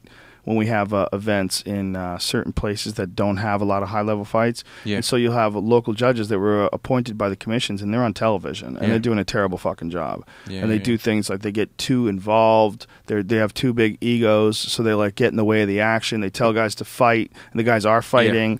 Yeah. They become a distraction instead of enforcing the rules. But that seems to happen a lot less. Like it seems to be they'll tend to choose the bigger refs for big events. For big events, guess, it's critical. Yeah. If you have a big fight, you want an Eve Levine, you want Herb Dean, you want Josh Rosenthal before he went to jail. Yeah. You want Big John McCarthy. You want somebody who's not going to fuck up. It's Mark hard. Goddard in the UK. It's great. I did his course on his seminar on refereeing and judging, and I think he's just Mark's great. He's got such a good, similar to Herb in the kind of the calmness in the cage of knowing that there's a lot of good guys he's now. In control. Yeah. It's a hard gig. It's a very hard gig. Right. It's very difficult to make the right decision, and you have to be on top of the action. You can't let someone get hurt, but you also can't stop a fight too soon, and you have to be very knowledgeable. There's a lot going on there. It's a very, very stressful position that doesn't get a lot of reward. Like people don't appreciate when they're really good, but they get very upset if they're bad. And it's easy. It's an easy job for everyone that isn't doing it to do. It's easy to sit there and go, there you go. That's completely wrong. But that's absolutely true. It's but that's true with a lot of things. You watching it from the outside, it looks like it would be easy, but doing that is way harder than what I do. Intense. What I do is tricky, but it's not nearly as hard as being a referee. I think that's way harder. Those guys, people get mad at them, man. They stop fights too soon. Dudes push them. Guys fucking scream at them. And they have to be able to control shit too. Yeah. Like when things are going down, and if guys won't get off of each other and they won't stop hitting each other. That's why I get nervous when I see female referees and big men. Like, I was gonna say, do you think experience in the cage is key for a referee? Because again, I always feel the people that have actually fought or have trained on judging or refereeing, surely that would benefit your ability to know when someone's needs helping or needs protecting, rather than having not experienced it and kind of being outside on it. I think that's a good point. Yeah, I think most definitely having some high level training. Most definitely understanding when a guy's in a bad position, like when a guy's neck is about to get hurt, when a guy's arm is about to snap. Like when Herb Dean stopped Tim Sylvia versus Frank Mir. Frank Mir broke his arm, and Herb jumped in and stopped it. He heard the snap, and he stepped in and stopped the action. Tim didn't know and wasn't tapping. Yeah, he wasn't tapping, and he was still trying to keep fighting. He knew there was something wrong with his arm, but he didn't know exactly what it was. I mean, that's because Herb has grappled, he's fought MMA, he's a very high-level martial artist himself. So he knew there was a bad situation. But, like, say if that was, like, someone who had never trained and maybe was out of shape and just didn't recognize it, that guy's arm could have got fucked up really badly. Because if Frank kept yanking on it, and he would have kept yanking on it. He wasn't going to let that fucking thing go. I mean, he could have torn through the skin. It could have been a compound fracture. It could have been really, really, really ugly.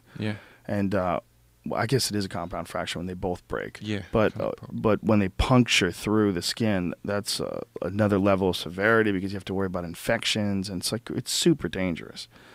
And that could easily happen if you get the wrong guy who's reffing a fight. It's a tough job. Leon Roberts is another UK guy. He's very good. Yeah, he's great. He's excellent. There's a lot of good guys that are doing it now. There's a lot of good guys. It's there's a large group of people that sort of grew up being MMA fans and got involved in smaller shows and became like a trusted referee. But the gold standard's always like John McCarthy, Herb Dean. Those are the gold standard. And Rosenthal was great too, man. Unfortunately, he went to jail. For that weed, son, slanging that weed up in Northern California. And apparently had some pistolas he's not supposed to have. They had to penalize. It's no good. Robbed of a good. Yeah, it sucked because he's a cool dude. Ref. Yeah, he's a cool dude too. I mean, I hope when he gets out of jail, they recognize that it wasn't a violent crime and they reinstate him. But dude's in jail for like over a year for weed. But I don't know what I guess it's like if you're selling medical marijuana, it's legal state-wise, but it's not legal federally. So I don't know. I guess you could still get busted for it federally. But he wasn't even doing that. He was just slinging weed. There was no federal involved. It was like just getting paid, selling plants, which I support 100%. I'm tired. It's so stupid. It's unbelievably stupid that it's possible to lock someone in a cage for selling plants in 2010. It's dumb as fuck. I don't care if it's written on a piece of paper. It's dumb as fuck. Selling plants to people who want them plants and are grown-ups and adults and... Should he have guns on him? No. Probably shouldn't have illegal guns on him. That I agree. I mean, that part's harder to argue against, isn't it? I'm not arguing that part. The guns, not so much. But no, I get that. It's crazy. Yeah, it's just so sad. And one day they're going to look back and they're going to realize how unbelievably stupid we were when it came to our drug policies. Unbelievably stupid. Like we took the most beneficial, the least harmful ones, and we made them the most illegal and put people in jail for the longest amount of time for those. It's the perception of it as well. I always remember when I was younger and I was smoking a lot of weed and doing a lot of acid and shit like that and reading... Good times. Yeah, good times. and reading Timothy Leary's thing of when he was saying how the way society looks at drugs is legal or not legal. When his argument was it should be treated like a car, that you have to...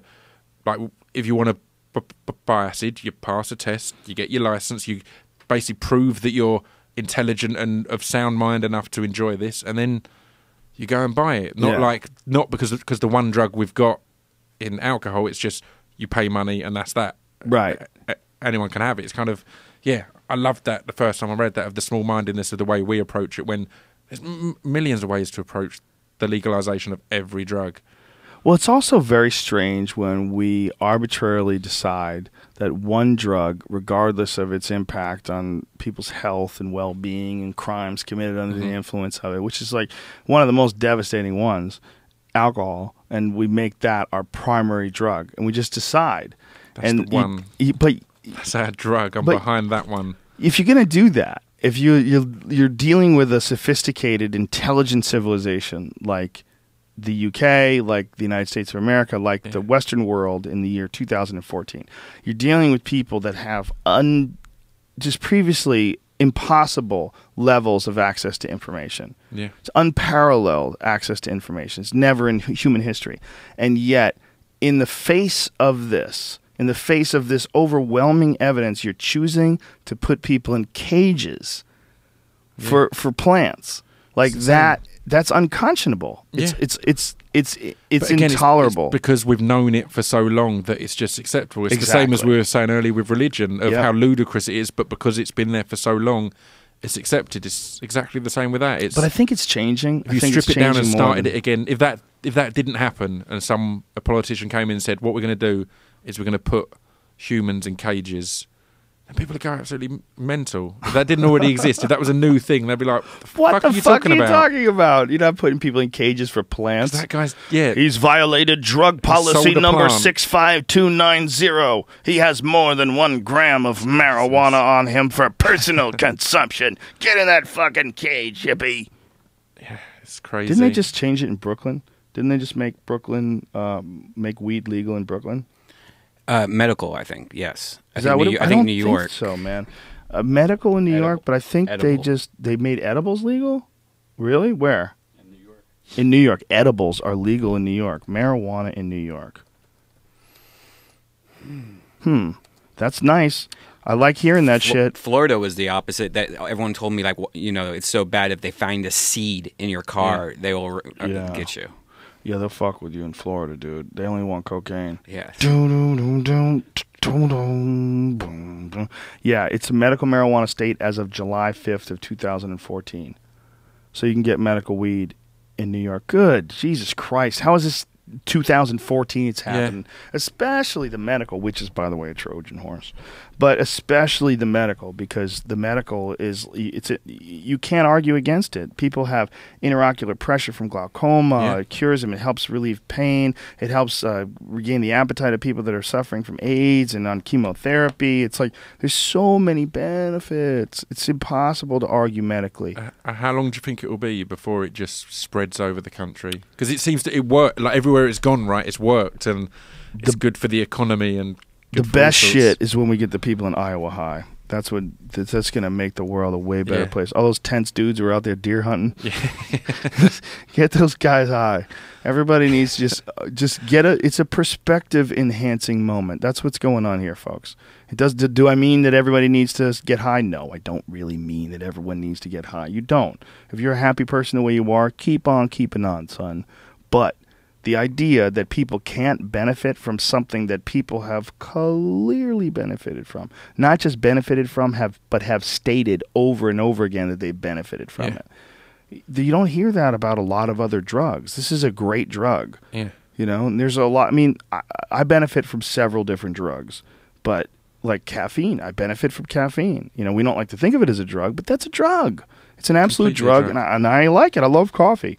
Marijuana is a very beneficial drug. There's a lot of great aspects to it. Can it be abused? Of course. Everything can be abused. Every single thing.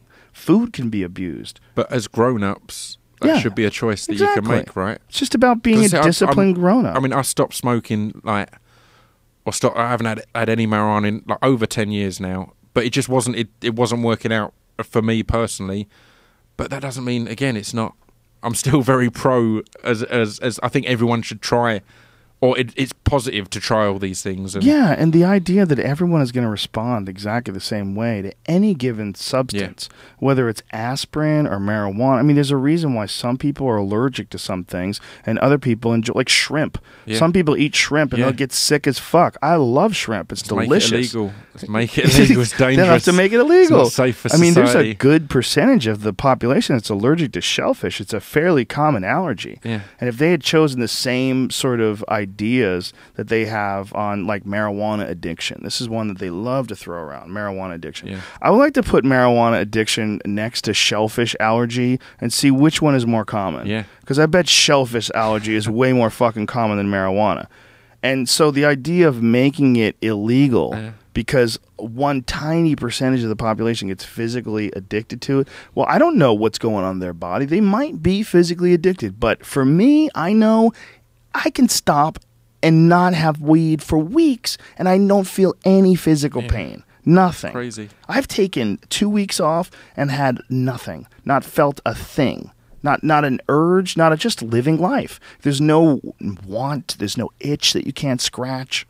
Yeah.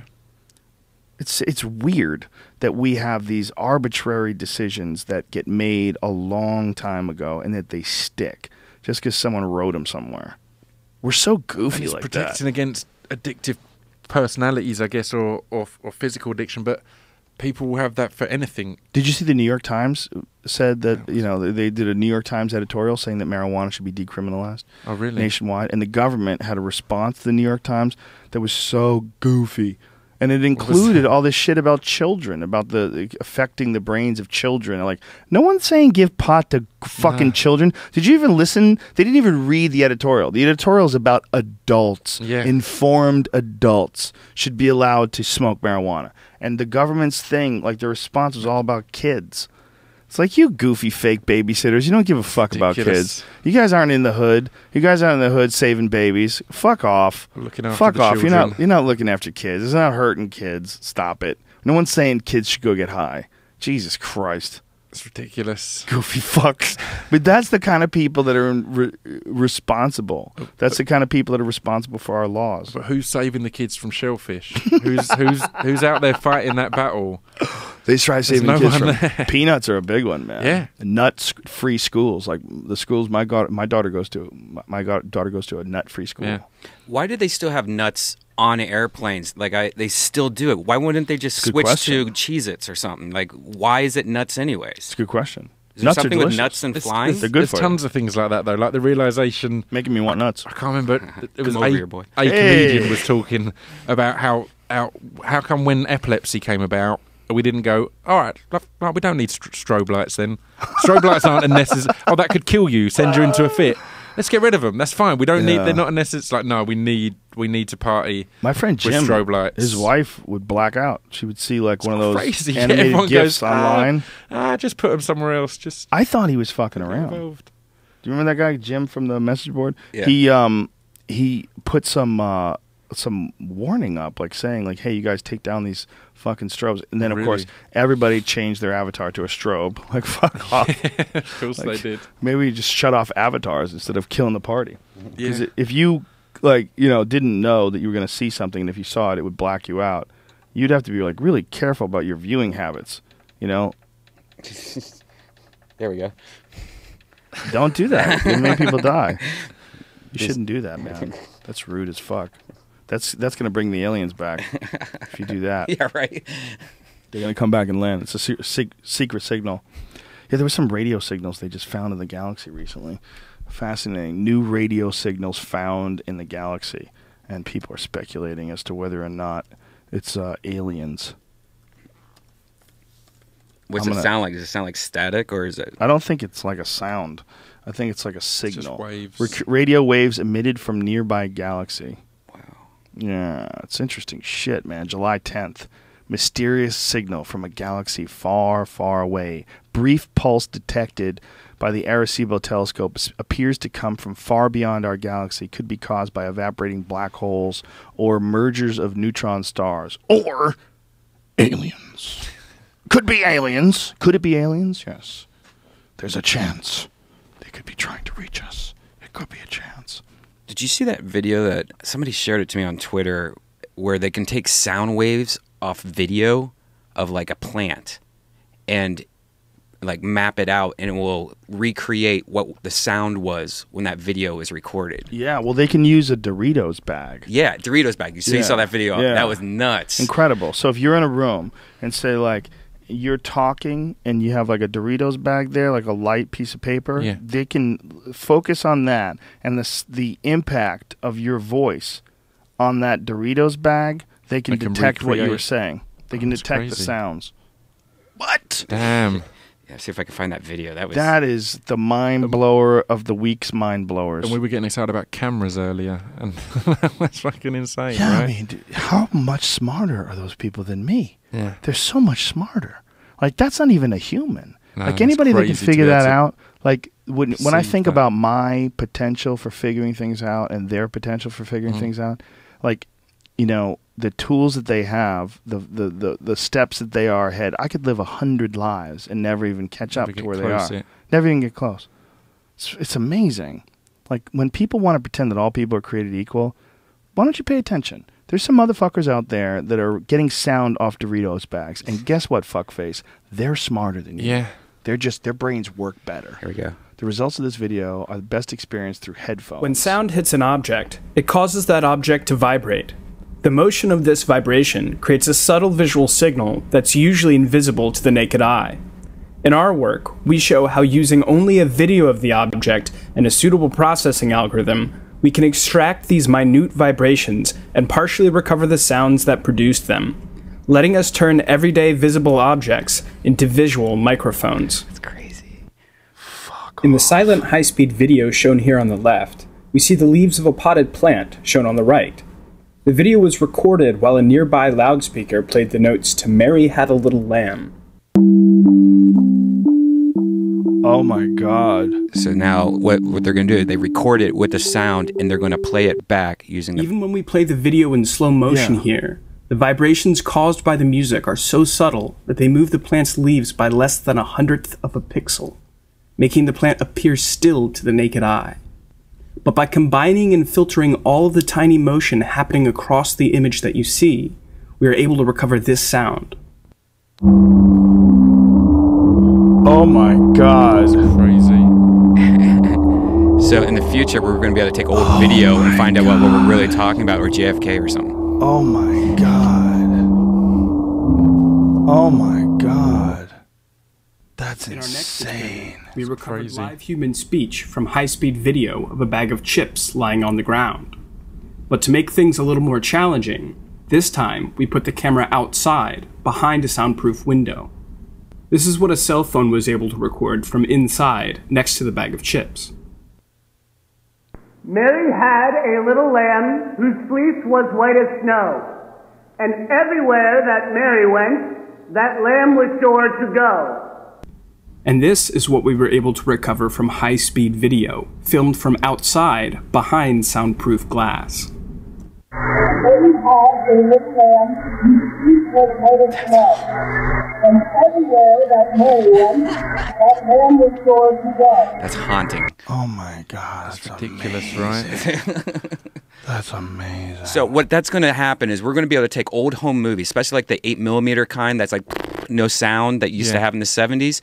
We're going to be able to eventually probably take that and actually recreate the sound of everything that was going on. Well, how could that be possible? As long as they had the Doritos packet. No, but it's not filmed at the same resolution. Well, as an example, they're going to show it now at a very lower resolution at this part of the video. And that this is early on. So I think in the future, they're going to be able to get it to the point of being able to do that. Because here's what they can do with just a typical camera. Right Like here. earbuds plugged into a laptop. Yeah. So here I'll show. Which can record thousands of in most consumer cameras. Here we go. We can sometimes actually recover sound at frequencies several times higher than the frame rate of our video, letting us recover audio from video captured on regular consumer cameras.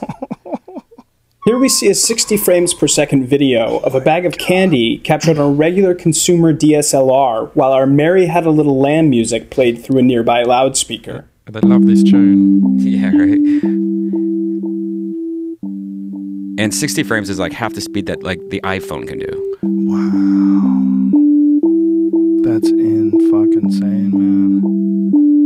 This is so strange.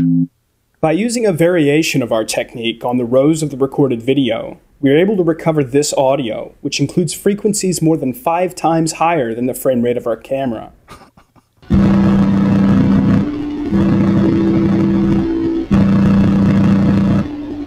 So yeah.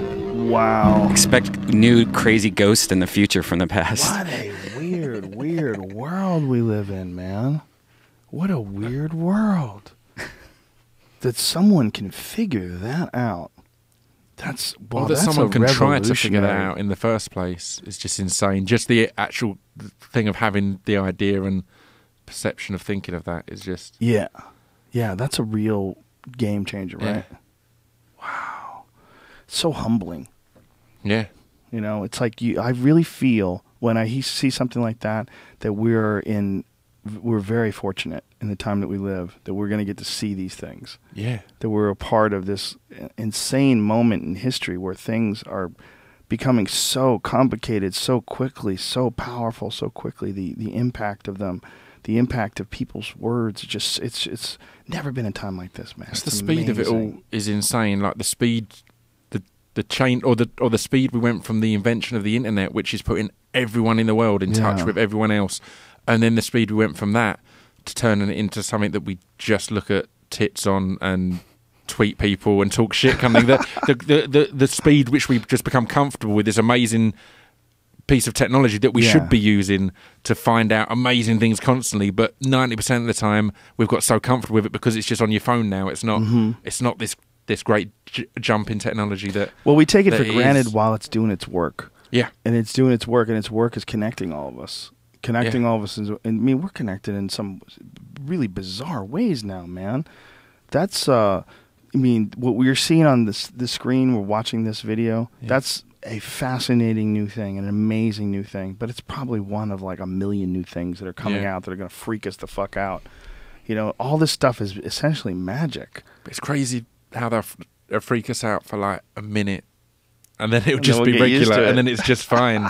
Then it's going to be an app. Regular thing. Yeah, that shit'll be an app on your phone in 2 years. Completely. It's creating time travel, but using it like a weird, like old VCR type kind of technology, where we're going to be recreating everying that's ever happened. God, it's so crazy. Based on tree DNA or something. So weird, man. Yeah, you're going to be able to like watch an outdoor video and stare at the trees and listen to the actual voices that the people were saying while they were near those trees. Well, not only that, they'll probably be able to like do things digitally to change the resolution of things. So like probably some sort of an algorithm where they'll like be able to analyze each individual pixel and enhance in post the camera's reaction to the image and change it and enhance it and recreate reality based on some sort of an understanding of the surroundings. I love the idea that this technology could come about though, but the foible of it would be they have to be near a plant or a Doritos packet or some kind of like we've had these great moments in history, but it wasn't next to a plant. Right. So fuck, we'll never know where would be a safe where would a safe place be? Would it be underwater or would it wouldn't? Yeah. Well, would it? Imagine if they figured out a way. That'd be worse. Yeah. Imagine if they figured out a way. I'm going to watch what I say around Doritos packets from now on. Though I don't want to. In case I'm picked up. No shit, right? Stay away from Doritos. Yeah.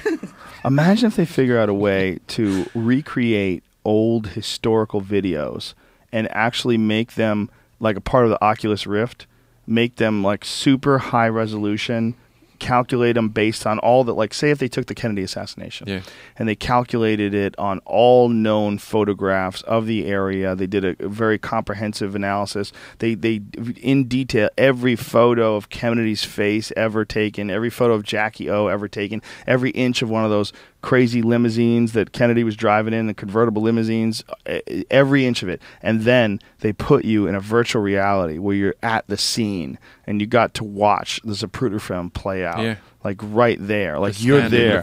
You're looking at Zapruder holding the camera and you know you could move around on it. I mean, and this sounds like this oh, not her. You know, like that, because the sounds from reflections of like. Yeah, they'll figure out a way to. You wonder if you'll ever be able to accurately, like replay the voices. Yeah.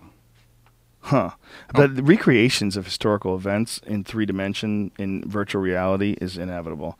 Like, I mean, if people are making paintings of Nixon, they're definitely going to make like a virtual reality scenario where he gets shot at the theater. Yeah. You get to see John Wilkes Booth sneak up behind him and shoot him. They're going to have that. And piecing it all, yeah. Yeah, historical events, any known historical events, you know.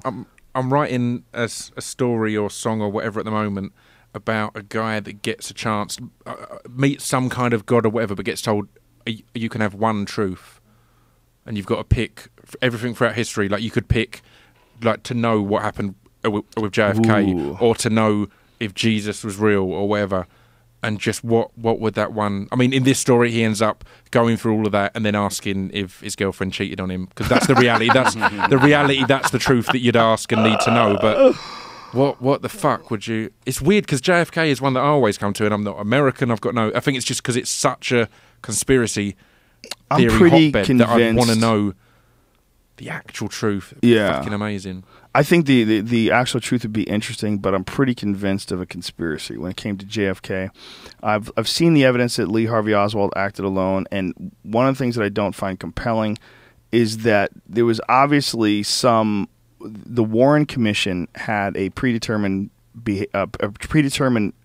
conclusion that they wanted to reach. Yeah. And that was that there was a lone gunman. Yeah. And they wanted to reach it so badly that they ignored evidence to the contrary and even concocted crazy stories like the magic bullet theory. Yeah. They only did that because they had to account for a bullet that hit an underpass and ricocheted. So they had to make all these wounds come out of one bullet because they know there was only 3 shots from Oswald. This was the only reason why they did it is to wrap up their... It wasn't like a scientific analysis, like they looked at it all. It was done by Orrin Hatch. Was it Orrin Hatch? I think it was. Single bullet theory. I want to say it was him. It was one of those fucking weirdos from remember when Anita Hill and Clarence Thomas, and there was do you know who Anita Hill is? No. And Clarence Thomas is Supreme Court Justice, right. who when they were trying to appoint him, there was this crazy story that came out. Like, he told this woman, Anita Hill, this really sexy black chick, he told her that there was a pubic hair in her Coke. Remember that? Did you ever find out if Coke, like sales went up during that time, or was like Pepsi sales? I bet that'd be fascinating. I wonder, right? It's just, you know, pubic hair makes me want to buy Pepsi. Arlen Specter. Sorry, that's who he was. It wasn't Orrin Hatch. It was Arlen Specter. But I think Orrin Hatch was involved in it as well. But Arlen Specter was just like this known creeper. He was just one of those guys that had been around. He was a Democrat, switched to a Republican, then switched back to Democrat. I mean, he was just a shifty fucking character. And he was the one who came up with the single bullet theory. He was the guy. It was his idea. How about we just say one bullet just went fucking nutty? It's crazy that they would even consider trying shit like that on something that's clearly the biggest case. Do you know what I mean? Going to be the most scrutinized thing.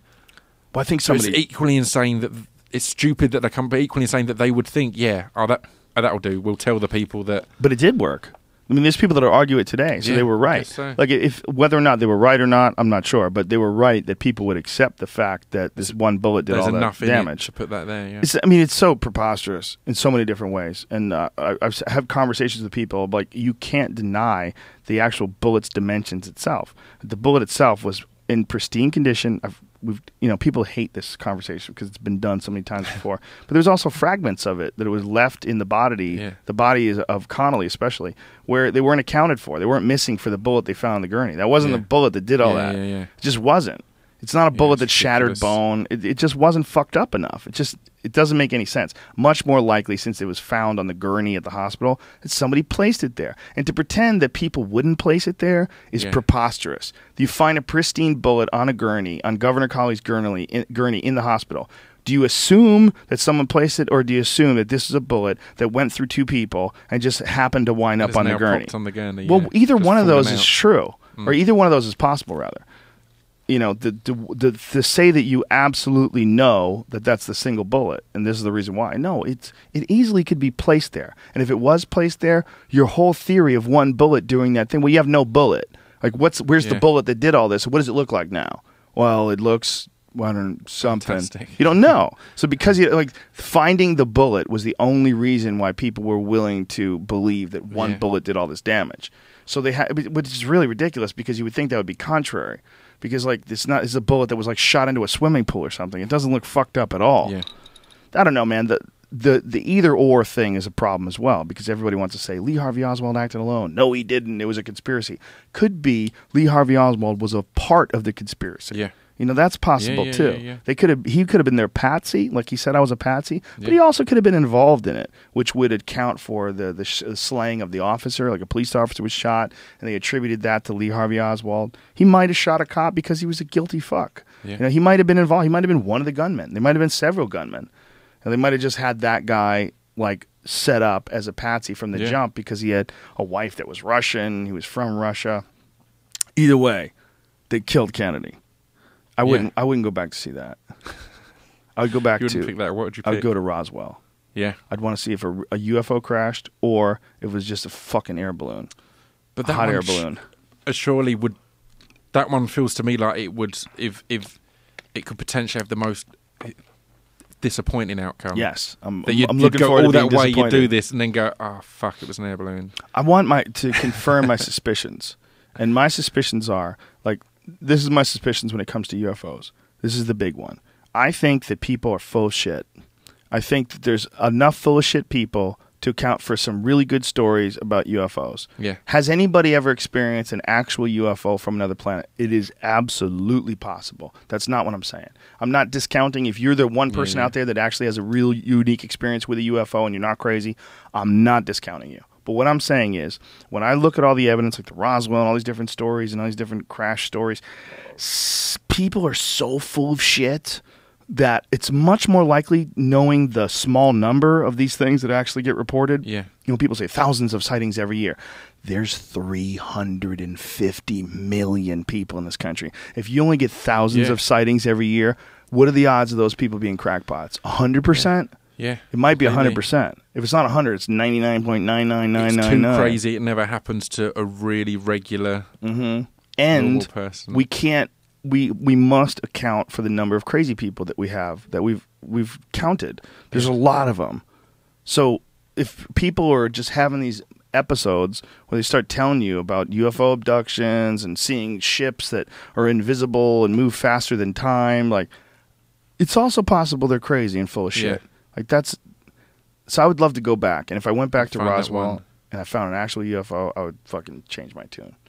But if I went back to Roswell and I just saw a bunch of people standing around a weather balloon, it's good that your one isn't going back to it's going back to disprove something rather than witness. This is what happened. It's like, no, this didn't happen. Fuck that shit. That's absolute bullshit. You can't come up with any of this anymore. Well, I think I would like to be open-minded. Look, no one would like it more than me if I went back and I actually saw a spaceship from another planet. If you could go to Area 51 and they could take you to the Bob Lazar place where they have this fucking gigantic hangar and you go inside and you see an actual alien UFO. Holy shit, I would love that. But it's way more likely to me that you get there and you see a bunch of remote control shit that the government's been working on, and you see some aircraft technology that led to the stealth bomber, which they know they built out of there. That's more likely what the UFOs are. Yeah, that makes more sense. Yeah, although it's back engineering alien technology.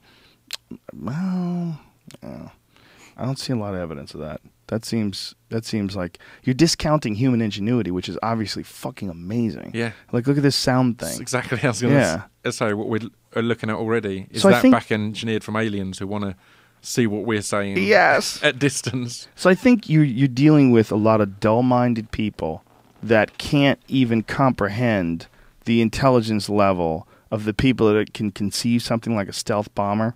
So they're seeing this technology arising. They're attributing it to back engineering UFOs when it really could just be people that are so smart, so much smarter than them, they're not even the same species. Essentially. Yeah. And they're just super fucking smart and they figured out a gang of shit. Yeah. That's way more likely. Yeah, right? Completely.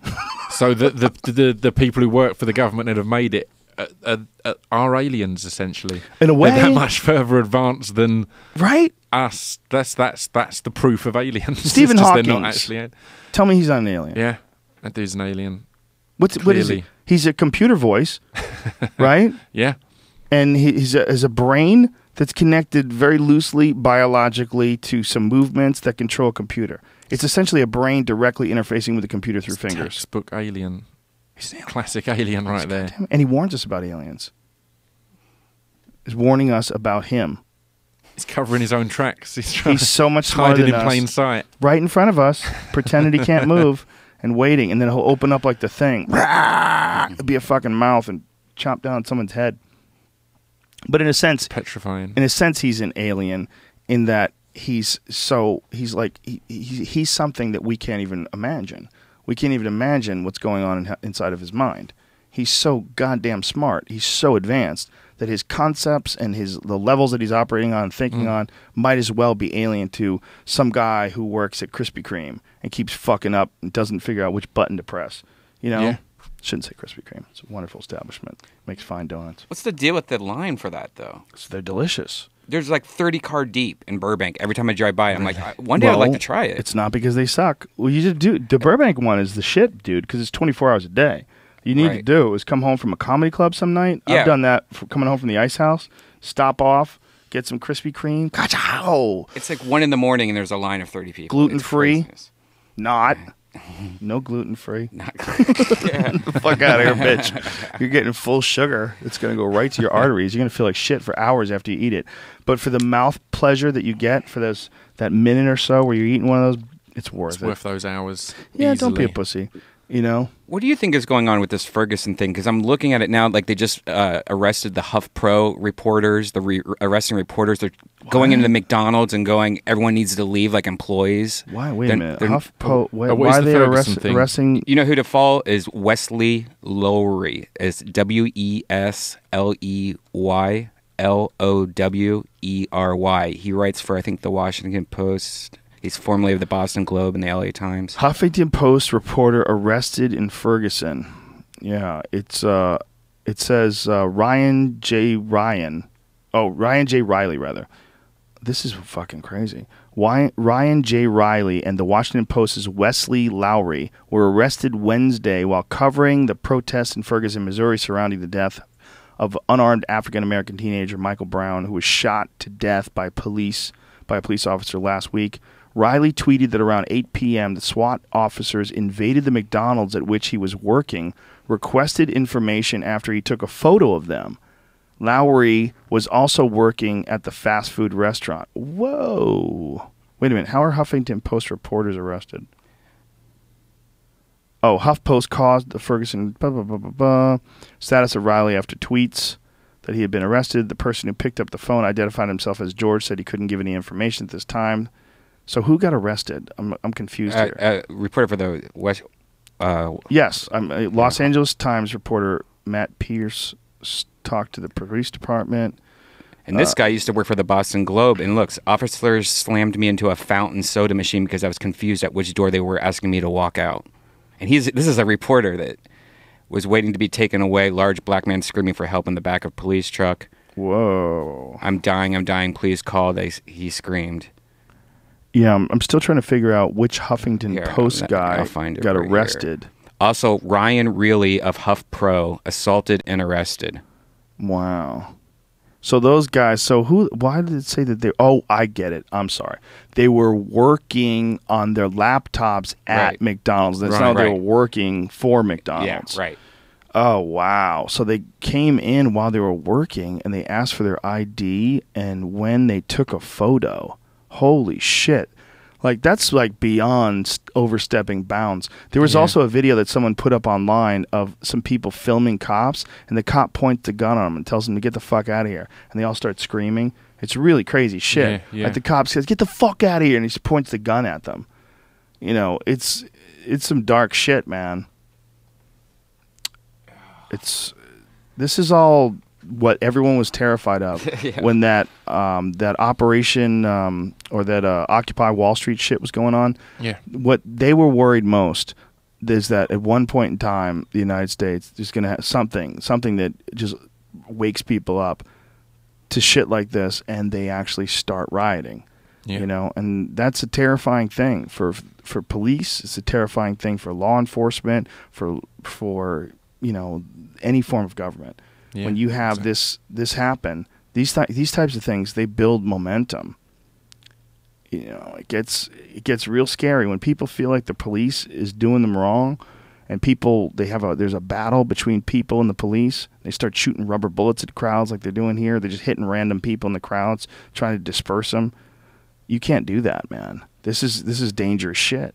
This is how people get overthrown. Here's a picture from it. You know, the Shah of Iran got overthrown. One of the reasons why they rose up against him is because he was starting to say that they were going to attack people if they were in any sort of formation. If more than 2 or 3 people were together and they formed any sort of a group, they were going to arrest them all, shoot them on sight. And the next day there was like 2 million people. There's got to be a breaking point in all those things of going, right, we can't. Yeah. Well, it's just tough because there's always going to be a load of smaller breaking points along the way that don't cause the change, but cause a lot of bad. This is results crazy. And actions. Crazy that they feel like that they can just arrest people that are in McDonald's. Like, are you protecting or serving when you're doing that? Which one? Yeah. What are you doing? It's ridiculous. Guys are in McDonald's, they're reporters, and you're allowed to just come in and disturb them because you think they took a photo of some crazy shit that's going down. You don't want it being released. Is this protocol? Are you following, is this in your book of what you're supposed to do? Look, they were arrested for not packing their bags quick enough. Wow. It's hilarious. They can just decide to come into McDonald's and kick everybody else out. Meanwhile, the streets are flooded with people. That's so strange, man. Why were they kicking everyone out of McDonald's anyway? Yeah. Is that? I don't know. It's McDonald's property. I think when shit hits the fan, when you have a situation like this and people from the police and civilians are fighting, it's like things get real hairy. And there's a lot of huge mistakes that get made. And there's a lot of stress and a lot of pressure. And it's going to be real tough to calm this fucking thing down. And it just can spread so much more now because of Twitter and because of everything else. It becomes this, everyone knows about it, which fires it all up more, right? Most of the time you live in England, right? Yeah. And in England, the cops don't have guns, right? No. So is there ever any this kind of rioting? I mean, there shit? still has been. Yeah, there's a regular police don't have guns, but there are obviously like different units or higher up things where it can be the case. And yeah, there has been. Like, it was a couple of years ago. There was a big one where a kid was shot because they thought he was armed police had been called out for an incident, and the guy wasn't armed, and it caused riots for days and days, kind of in London. But similar type of situation. It's just not as regular and not as. It's far rarer because it's not any policeman, not a policeman in McDonald's or wherever else. Not everyone has got. Yeah, is weaponized. That's a weird thing. How does the police deal? How often is violent crime with guns take place? How often is that in England? It's not that regularly. There is that again, as everywhere. There are guns, there are knives. There is crime going on, but it's nowhere near as regular a thing. So and I'd say even proportionately. Obviously, there's millions and millions more people in the US, but I'd still say percentage-wise, it's far more regular. Yeah, and every now and then there's like some sort of that Lee Murray situation where they had that crazy bank robbery. Yeah, that was fucking nuts, man. Yeah, I mean, they had full armor on and masks and ski goggles on and shit. You couldn't see their faces. And it's weird because stuff like that wasn't that wasn't that big a news story. It wasn't? No. It was the biggest bank robbery in all of England, right? Again, but it wasn't. It wasn't as as big as the riots over a kid getting shot, or just I don't know. Bank robberies aren't as hot a topic these days, are they? I don't know. It's weird. I think it's way harder to rob a bank. I don't think that happens all that often. Yeah. And the Lee Murray one was one of the biggest ones ever. Yeah. I mean, him and his alleged compadres. I mean, they heisted some insane amount of money, right? It was hundreds of millions of dollars. The crazy amounts. Yeah, that guy's a crazy story, huh? Yeah. How much of a folk hero is he in England? Not that, generally not that much. Or again, I heard about it more because of I heard about that whole story more because of who he is and because of his fighting and everything because else. of mixed martial arts. Yeah. So the other people that were involved. That's how I became aware of it. And again, I can't say. I guess other people may have been more aware for some reason, but yeah, that's how I heard about the story more because of MMA. Yeah, he doesn't even seem like a real person. Like guy who fought as a high-level MMA fighter, got stabbed like 7 times, and then wound up being involved in one of the biggest bank robberies ever. He's like, it's a folk story, isn't he? Yeah, and then he goes away to Morocco, and he's in prison in Morocco and just running shit over there. Yeah. He's living over there for a while, and then eventually got arrested. And where's he now in jail? Is he in jail in the UK? Clue. I think so. He's got a crazy life, man. Someone's going to take that guy's life and right. turn it into like the most insane Guy Ritchie movie ever. Yeah. You know, like it's him narrating it. It's got to be the easiest I want to write because it's all just there. Yeah. It's just literally tell your stories. England has a lot of violence, but like fisticuffs. Yeah. That's something that I found like shocking when I was there. How often you see guys duking it out in the street. It's a weird one. I'm a Millwall fan, which is a football team over there, and we're known for having a lot of hooligans and violence and rioting. Like they're known as the worst of the lot, kind of thing. But again, it's all. My opinion is that's not exclusive to football, really. In the UK, if you're generally on a Saturday night, if you're in a busy town centre, you're going to see a fight of some sort. It's going to because we drink so heavily. Doug Stanhope has a great bit about it. How in England they just fight about everything. Where are you from? Over here. Fuck over there. That's exactly right.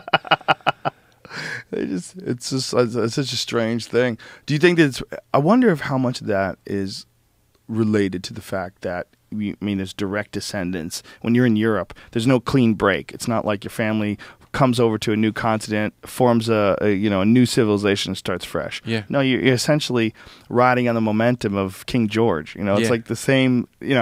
Like the society has moved and progressed. We're a tiny little island, but we've got this. And used to be a massive empire. Yeah.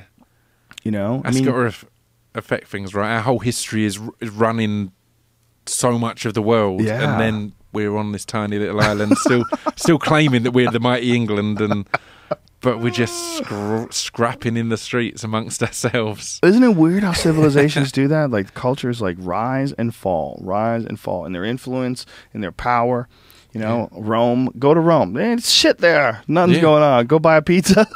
What are you going to get when you go to Rome? You're not going to see any just giant armies. It's the weird illusion. Like in Britain, our history and our arrogance, in a way, 90% of the stuff that we got that was good was from the Romans. The Romans came and showed us, and the reason a lot of our society crumbled after the Romans left was because we had all these amazing roads and everything, but we didn't know how to rebuild them or to maintain them or anything like that. So we kind of had this big boom when the Romans came over, and then plummeted for ages because we're like, oh shit, we've got all this technology and whatnot, and we don't really know how to fix it. Some other guys made it, and then they went broke and had to go home because they got overthrown, and we were there like, fuck. And then, but years later, it's then turned into our great history and our great advances in technology. And it comes in waves, right? Yeah. Like guys figure it out, and then something happens, then the new people have to reinvent, and that's it's just such a fascinating thing. Such a fascinating thing when you go to Europe and you see how old everything is. Yeah, it really puts into perspective. Because when I was a kid, I lived in Boston, and there was a cemetery near the Commons, and it's like one of the oldest cemeteries in the country. And you see like a headstone from like the 1700s or 1600s. And that's a big deal. Yeah. But in comparison to the European history, like they have that big white horse that's on the side of a hill. Yeah. And nobody even fucking knows where it came from. Nobody has a goddamn clue. So much stuff like that, and just things like Stonehenge and all that kind of it's just crazy how old that. Mm-hmm. And again, really, it's not that impressive. It's a load of slabs. It's some shit, but it's the fact that this is that's so old. Thousands no one of really years knows old. or what. Yeah, and they like debate the purpose of it. Like they find roads, these crazy stone roads, and like, okay, what the fuck was going on here? No one knows. Everyone forgot. It's all just gone. Whole civilization comes and goes, and it's a beautiful thing, though, man. It's an amazing thing to discover the remnants of the past and try to piece together what happened, and then really try to put it into perspective. what has happened that brought us to 2014, all the different lives that had to be lived, all the events that had to take place, and all the different things that we're trying to still piece together today and try to figure out, well, what was going on? What did they believe? And why were they worshiping cows? And what were they doing on top of this hill? And what was this? Why they set this up to align it with constellations? Like, what was their belief system? They wrote like this? What the fuck? They had these little squiggly lines. What are they saying? It's crazy to think of the level of intelligence that was around before the breakthrough was made to record that and to document that. So just so much stuff, just amazing shit that probably they all knew what these stones were for. Everyone knew what the fuck that was for, but that wasn't written down anywhere. They figured we're not going to forget that. Come on. We spent so much time building this. Everybody Stones. knows. Everyone knows what the stones do. Jesus. God, Stonehenge. Everybody knows what Stonehenge is for. Yeah, I wonder when the first guy started writing shit down, everybody else was like, probably like, what the fuck are you doing? He's like, I wrote a language. Like, I'm not learning your shit. I got my own language. My language involves circles. It's all about big circles and little circle. Yeah. Big circles means I'm really mad. Little circles mean I'm happy. Okay? Big circle, little circle. You had to get a bunch of people to agree. Like, you had to get a bunch of scholars. Like, how many generations? To agree to it and how many generations did it take to figure that out? It's unimaginable. And then someone's like, I'm going to write it on a cylinder, and I'm going to roll it on clay. You're going to know what I mean. Like, what? And then how fucked up is it when they then go and find another society that got it completely different, like no correlation at all. So not only have you had to figure out this completely new way of communicating, you've got to then interpret their way into yours. It's too crazy. Just the idea of how crazy. Look, when you think about like Columbus in 1492 sailing off, finding the Americas, landing here, seeing the native people, trying to communicate with them, like what that must have been like. Not even knowing where the fuck you landed. You get there and you see some people and they're all brown and shit and they got feathers on their head and you're like, what is going on? Fuck is this? How do I tell this guy that I'm from Spain? Like, what do I, what is he saying? Like, you had to decipher a language that no one even knew existed. Yeah. And there's a gang of them. You got the Lakota people who speak one way. You got the Cherokee that speak another way. You got the Apache that have their own way. Yeah. Pooh! And that's only 200 years ago. 400, 500 years or whatever it was. From 1492 to 2012. I mean, think about, like, when they came here, the amount of time between 1492, the less than 600 years, 500 plus years, to today. That's nothing in terms of the world. Nothing. But in that time, this one spot with a bunch of people on horses just hanging out, just erupted, became New York City, San Francisco, California. The last time I was here, I can't remember what it was, but someone was telling me how long ago it was that LA was part of Mexico. 1800s. It's like, yes. Yeah. Not that long. I think when was LA, Mexico?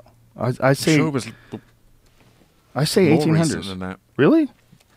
I could be wrong. I could be remembering it wrong, but Brian, you dating a Mexican? I was at a Mexican last night. But if you had to ask though, if you had to guess, when was L.A. Mexico? 1821. 1827. Okay, when was L.A. Mexico?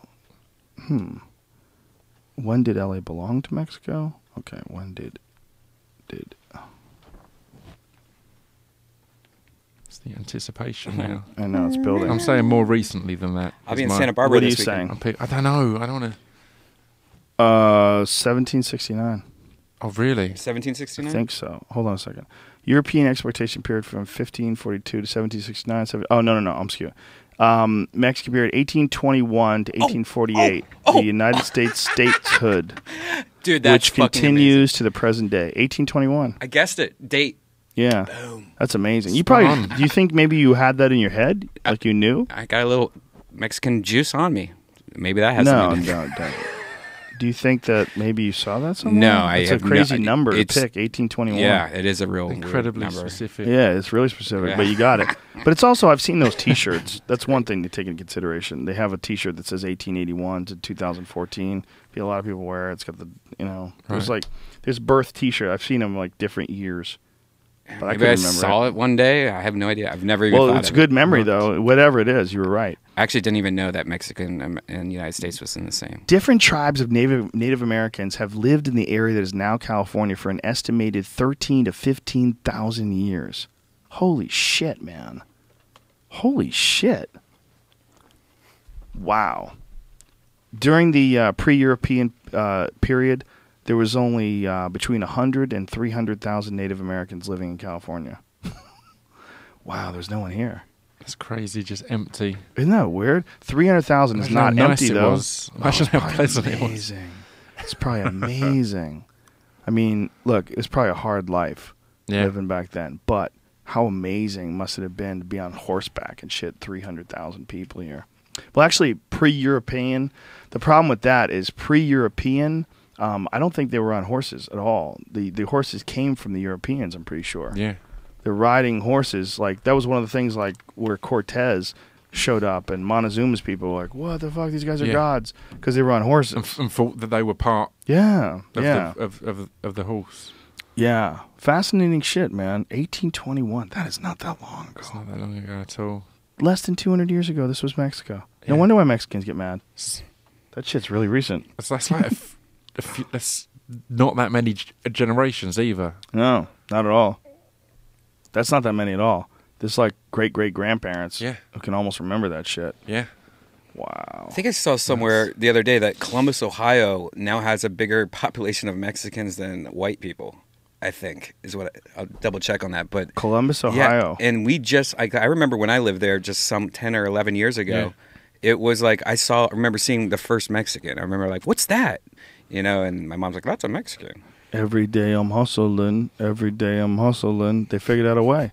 They just fucking hustled. They got all the way up to Columbus. Like, these fucking chubby white people aren't working. Let's go take their jobs. Kick some ass, take some names. I'll take 5 jobs, please. We're all living in a 1-bedroom apartment. We're saving money.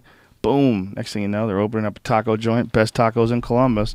Dude's not even legal. They're earning it. They're taking it over. It's fine. If there's 2 taco places in town and one of them was a dude that's not even legal, I'm going to that guy's place. Yeah. He's bringing over goats and shit and serving some nasty, vicious jalapenos. That one place, man, in La Jolla, across the street from the condo. What's that place called again? Shit, you asked me too fast. Bob's Burritos? Don's? Don Luke. Whatever it is. It's so close to Mexico. Yeah. It's just the most authentic, the most ridiculously good burritos you'll ever have in your life. Amazing. And it's in San Diego, so it's like real close to the actual Mexico. You can't play. Don Lucas. You can't play. When you're in San Diego, you can't have some shitty Mexican food. Mexico's right there. It's literally on the doorstep. Yeah, it's a weird moment, man, when you have, this incredible community like La Jolla, this like really rich area. Yeah. Beautiful, beautiful area. And then 20-minute drive, Tijuana. 20-minute drive, crazy. like a complete different country, wrecked with poverty, drug violence. It's crazy touring around Europe, realizing how many countries you can cover in a few hours drive. Yeah, I mean, right? That's insane that you're driving through Germany to France to Holland to Italy. All of these are within a day kind of thing. But you're in a completely different country and culture, language, everything. Well, yeah. I mean, you guys can go to France and Germany and Hungary. Like, how many different places can you leave in England and get to in one day? Insane amount. Insane. If you're literally driving through or there's so many. And how many of them speak different languages? All of them. All of them. It's crazy. They're all like across the board from each other and completely different languages. But most of them speak English as well. Yeah. We're when you lucky gig, in that respect. When you're doing gigs, do you do gigs in all these countries and do English gigs? Yeah. Wow. It's crazy. It was crazy because obviously it's quite lyric based. Mm-hmm. We assumed when we first started going out there that they wouldn't really get that side of it. But it's crazy how in Europe a lot of people seem to get it more because they read the translations of it and are paying attention more, if you know what I mean. So if you're hearing it and you speak English, you're going to miss tons of it, but you're picking up enough. Right. Whereas because they're not picking up any, they'll then go and read it a word for word and understand it far more than half the British people who come to our shows and stuff like that. Oh, that's kind of cool. because it's all fast. So if you're like, oh, this is my language, then you won't get. There's tons of hip hop songs. I don't know half of it, but I've listened to it a million times, and you just Have you ever thought about like doing that as an app, releasing it as an app, and having all your lyrics as an app? All the lyrics on there. No, that could be good. I mean, I've always been adamant of putting it in, like in the booklets and and shit like that. I've always been adamant on the packaging, always having being good. I like physical stuff. Obviously, I'm adapting to digital stuff, but I like to put out a nice a physical product as well with all the lyrics in. Right. And then I kind of sit there all kind of snotty online when people ask me the lyrics. It's like, well, if you'd bought the CD, then you can just go and buy the album. You'll find that out. Yeah. Do you get upset with people bootleg your shit? I get upset that there's no shame over it. That kills me now, that people will openly just tweet you going, yeah, I stole that. It's like, cool, I understand that happens, but don't come to my face and tell me that, because particularly as I release most of it on my own label now and stuff like that, so it's like, you're not ripping anyone off other than me. Yeah. But do you feel like there's a balance with people finding out about your stuff, because someone will take it and download it, and then they'll distribute it, and then other people find out about it, and then more people come to your shows? I think there completely is. I think yeah, it's all a kind of it's all interwoven, but I think people often argue, oh, I stole your music, but I paid to come to see you live. It's like, yeah, and I performed live for you. Right. That's what you were paying for. Do you know what I mean? That doesn't that doesn't cover the. It's like a respect CD thing almost. It's just like if you're going to do it, you might have some new listeners because he told somebody, but don't go to your, like you say, go to your face and do it. It's such. I find it's such a weird argument. They're saying, or saying I stole this, but I paid for this. When the thing you're paying for has its own value anyway. It's like saying, oh, I'm not going to pay you at work this week, but I paid you for the last 3 weeks, so we're cool. So no, we're not cool. This is for this work. Right. But I don't know. I do a lot to try and just make it engaging and make people want to pay. On my solo album, I released a fake torrent that was all the instrumentals, but me just talking and just chatting and doing kind of a DVD extras, kind of, oh, the drummer on this track was Travis Barker and shit like that, and going through stuff just so that the torrent that was first out there and everyone grabbed, it wasn't at the album. But then it also kind of, not in a preachy way, kind of said, if you're stealing it from me, from the artist that you're into and supporting. It's like, so yeah, and that kind of worked. A lot of people say, oh shit, I got caught on the fake torrent. And that's interesting.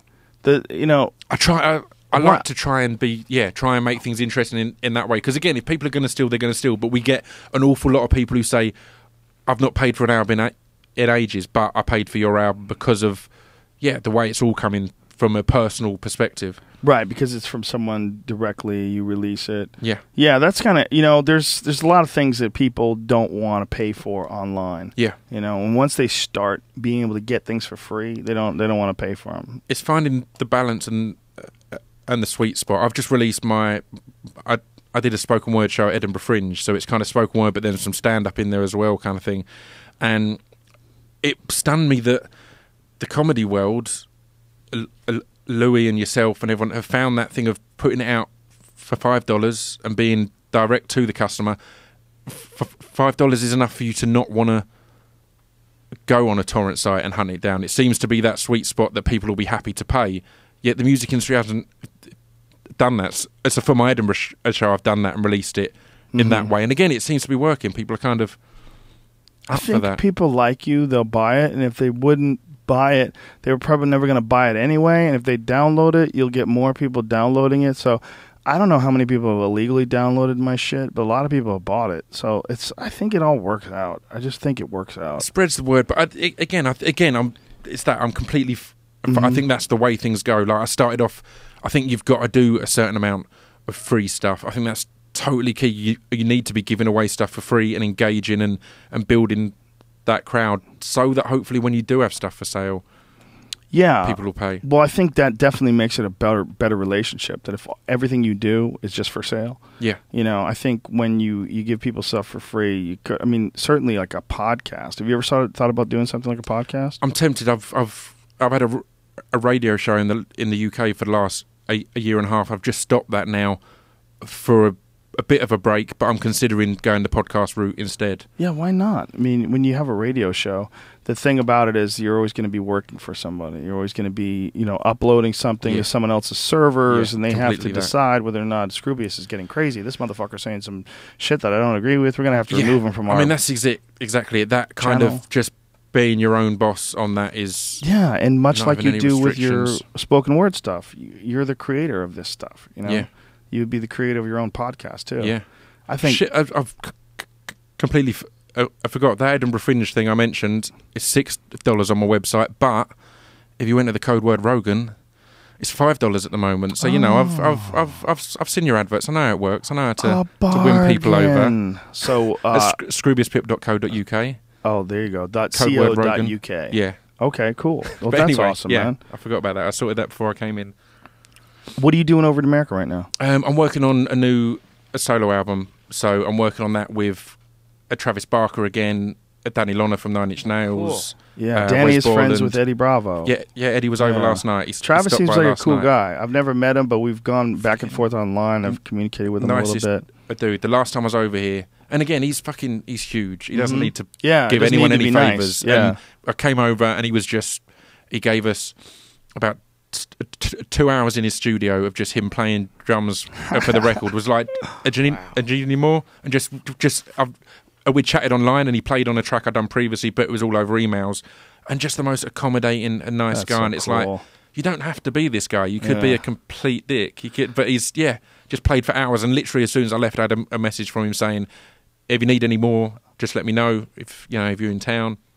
Top That's dude. so cool. That's great. Yeah, that's amazing. Yeah, he's about as big as it gets when it comes to drummers. Yeah. Does that guy have any room for tattoos, or is he just like completely covered. filled up? He still seems to be having them all the time. But how's that possible? He's just tattooing over tattoos. Yeah. Yeah, he's got no room, man. I like that dude, though. He does a lot of martial arts training, too. He does. There's a place. Yeah, there's a place near here that he. The way we started talking was us talking about our UFC events and our picks and that. That's kind of how we got to know each other. So yeah. Yeah, he loves the UFC. He's a big MMA fan. He's always tweeting about it and stuff. That's cool, man. So listen, we're out of time. We did 3 hours. Can you believe that shit? God damn it. It flew by. It did. But thank you first of all, thank you for letting us play your music on the show, and thanks for coming on and just having a chat. It was fun. Thanks for having me on. Yeah. Pleased to be here. And what was the thing that I wish I could say besides proper? Something with an F. Wasn't it straight away or straight away? Something with an F. You're the worst reporter ever. Oh, I was thinking of fact. No, that's what you're always thinking of. Ladies and gentlemen, the fucking show is over, and we thank you. We thank you very, very much. Thanks to MeUndies. Go to MeUndies.com, you dirty bore. 7-year no change in underwear motherfuckers. Go to MeUndies.com/Rogan and get 20% off your first order by September 1st. That's MeUndies.com/Rogan. And thanks also to NatureBox. Go to NatureBox. Did we do NatureBox No, this Ting. one? Well, we did NatureBox last one, so thanks to NatureBox anyway. If you want a free NatureBox commercial, go to naturebox.com/Rogan and you'll get 50% off your month's first box. And thanks also to Ting. Go to rogan.ting.com and save $25 off of any of their new phones. This weekend I'm with Ryan Sickler and Sam Tripoli at Velvet Jones in Santa Barbara. Powerful Santa Barbara. Yeah. That's an awesome spot. Yeah. I love Santa Barbara. It's one of my favorite cities. All right, so you can find out that and more on DeathSquad.tv, along with all of Brian's products, the kitty cat shirts that he creates all himself and all that stuff. And we'll be back next week. A lot of more podcasts for you, ladies and gentlemen. Until then, have yourselves a beautiful life. Big kiss. Mwah.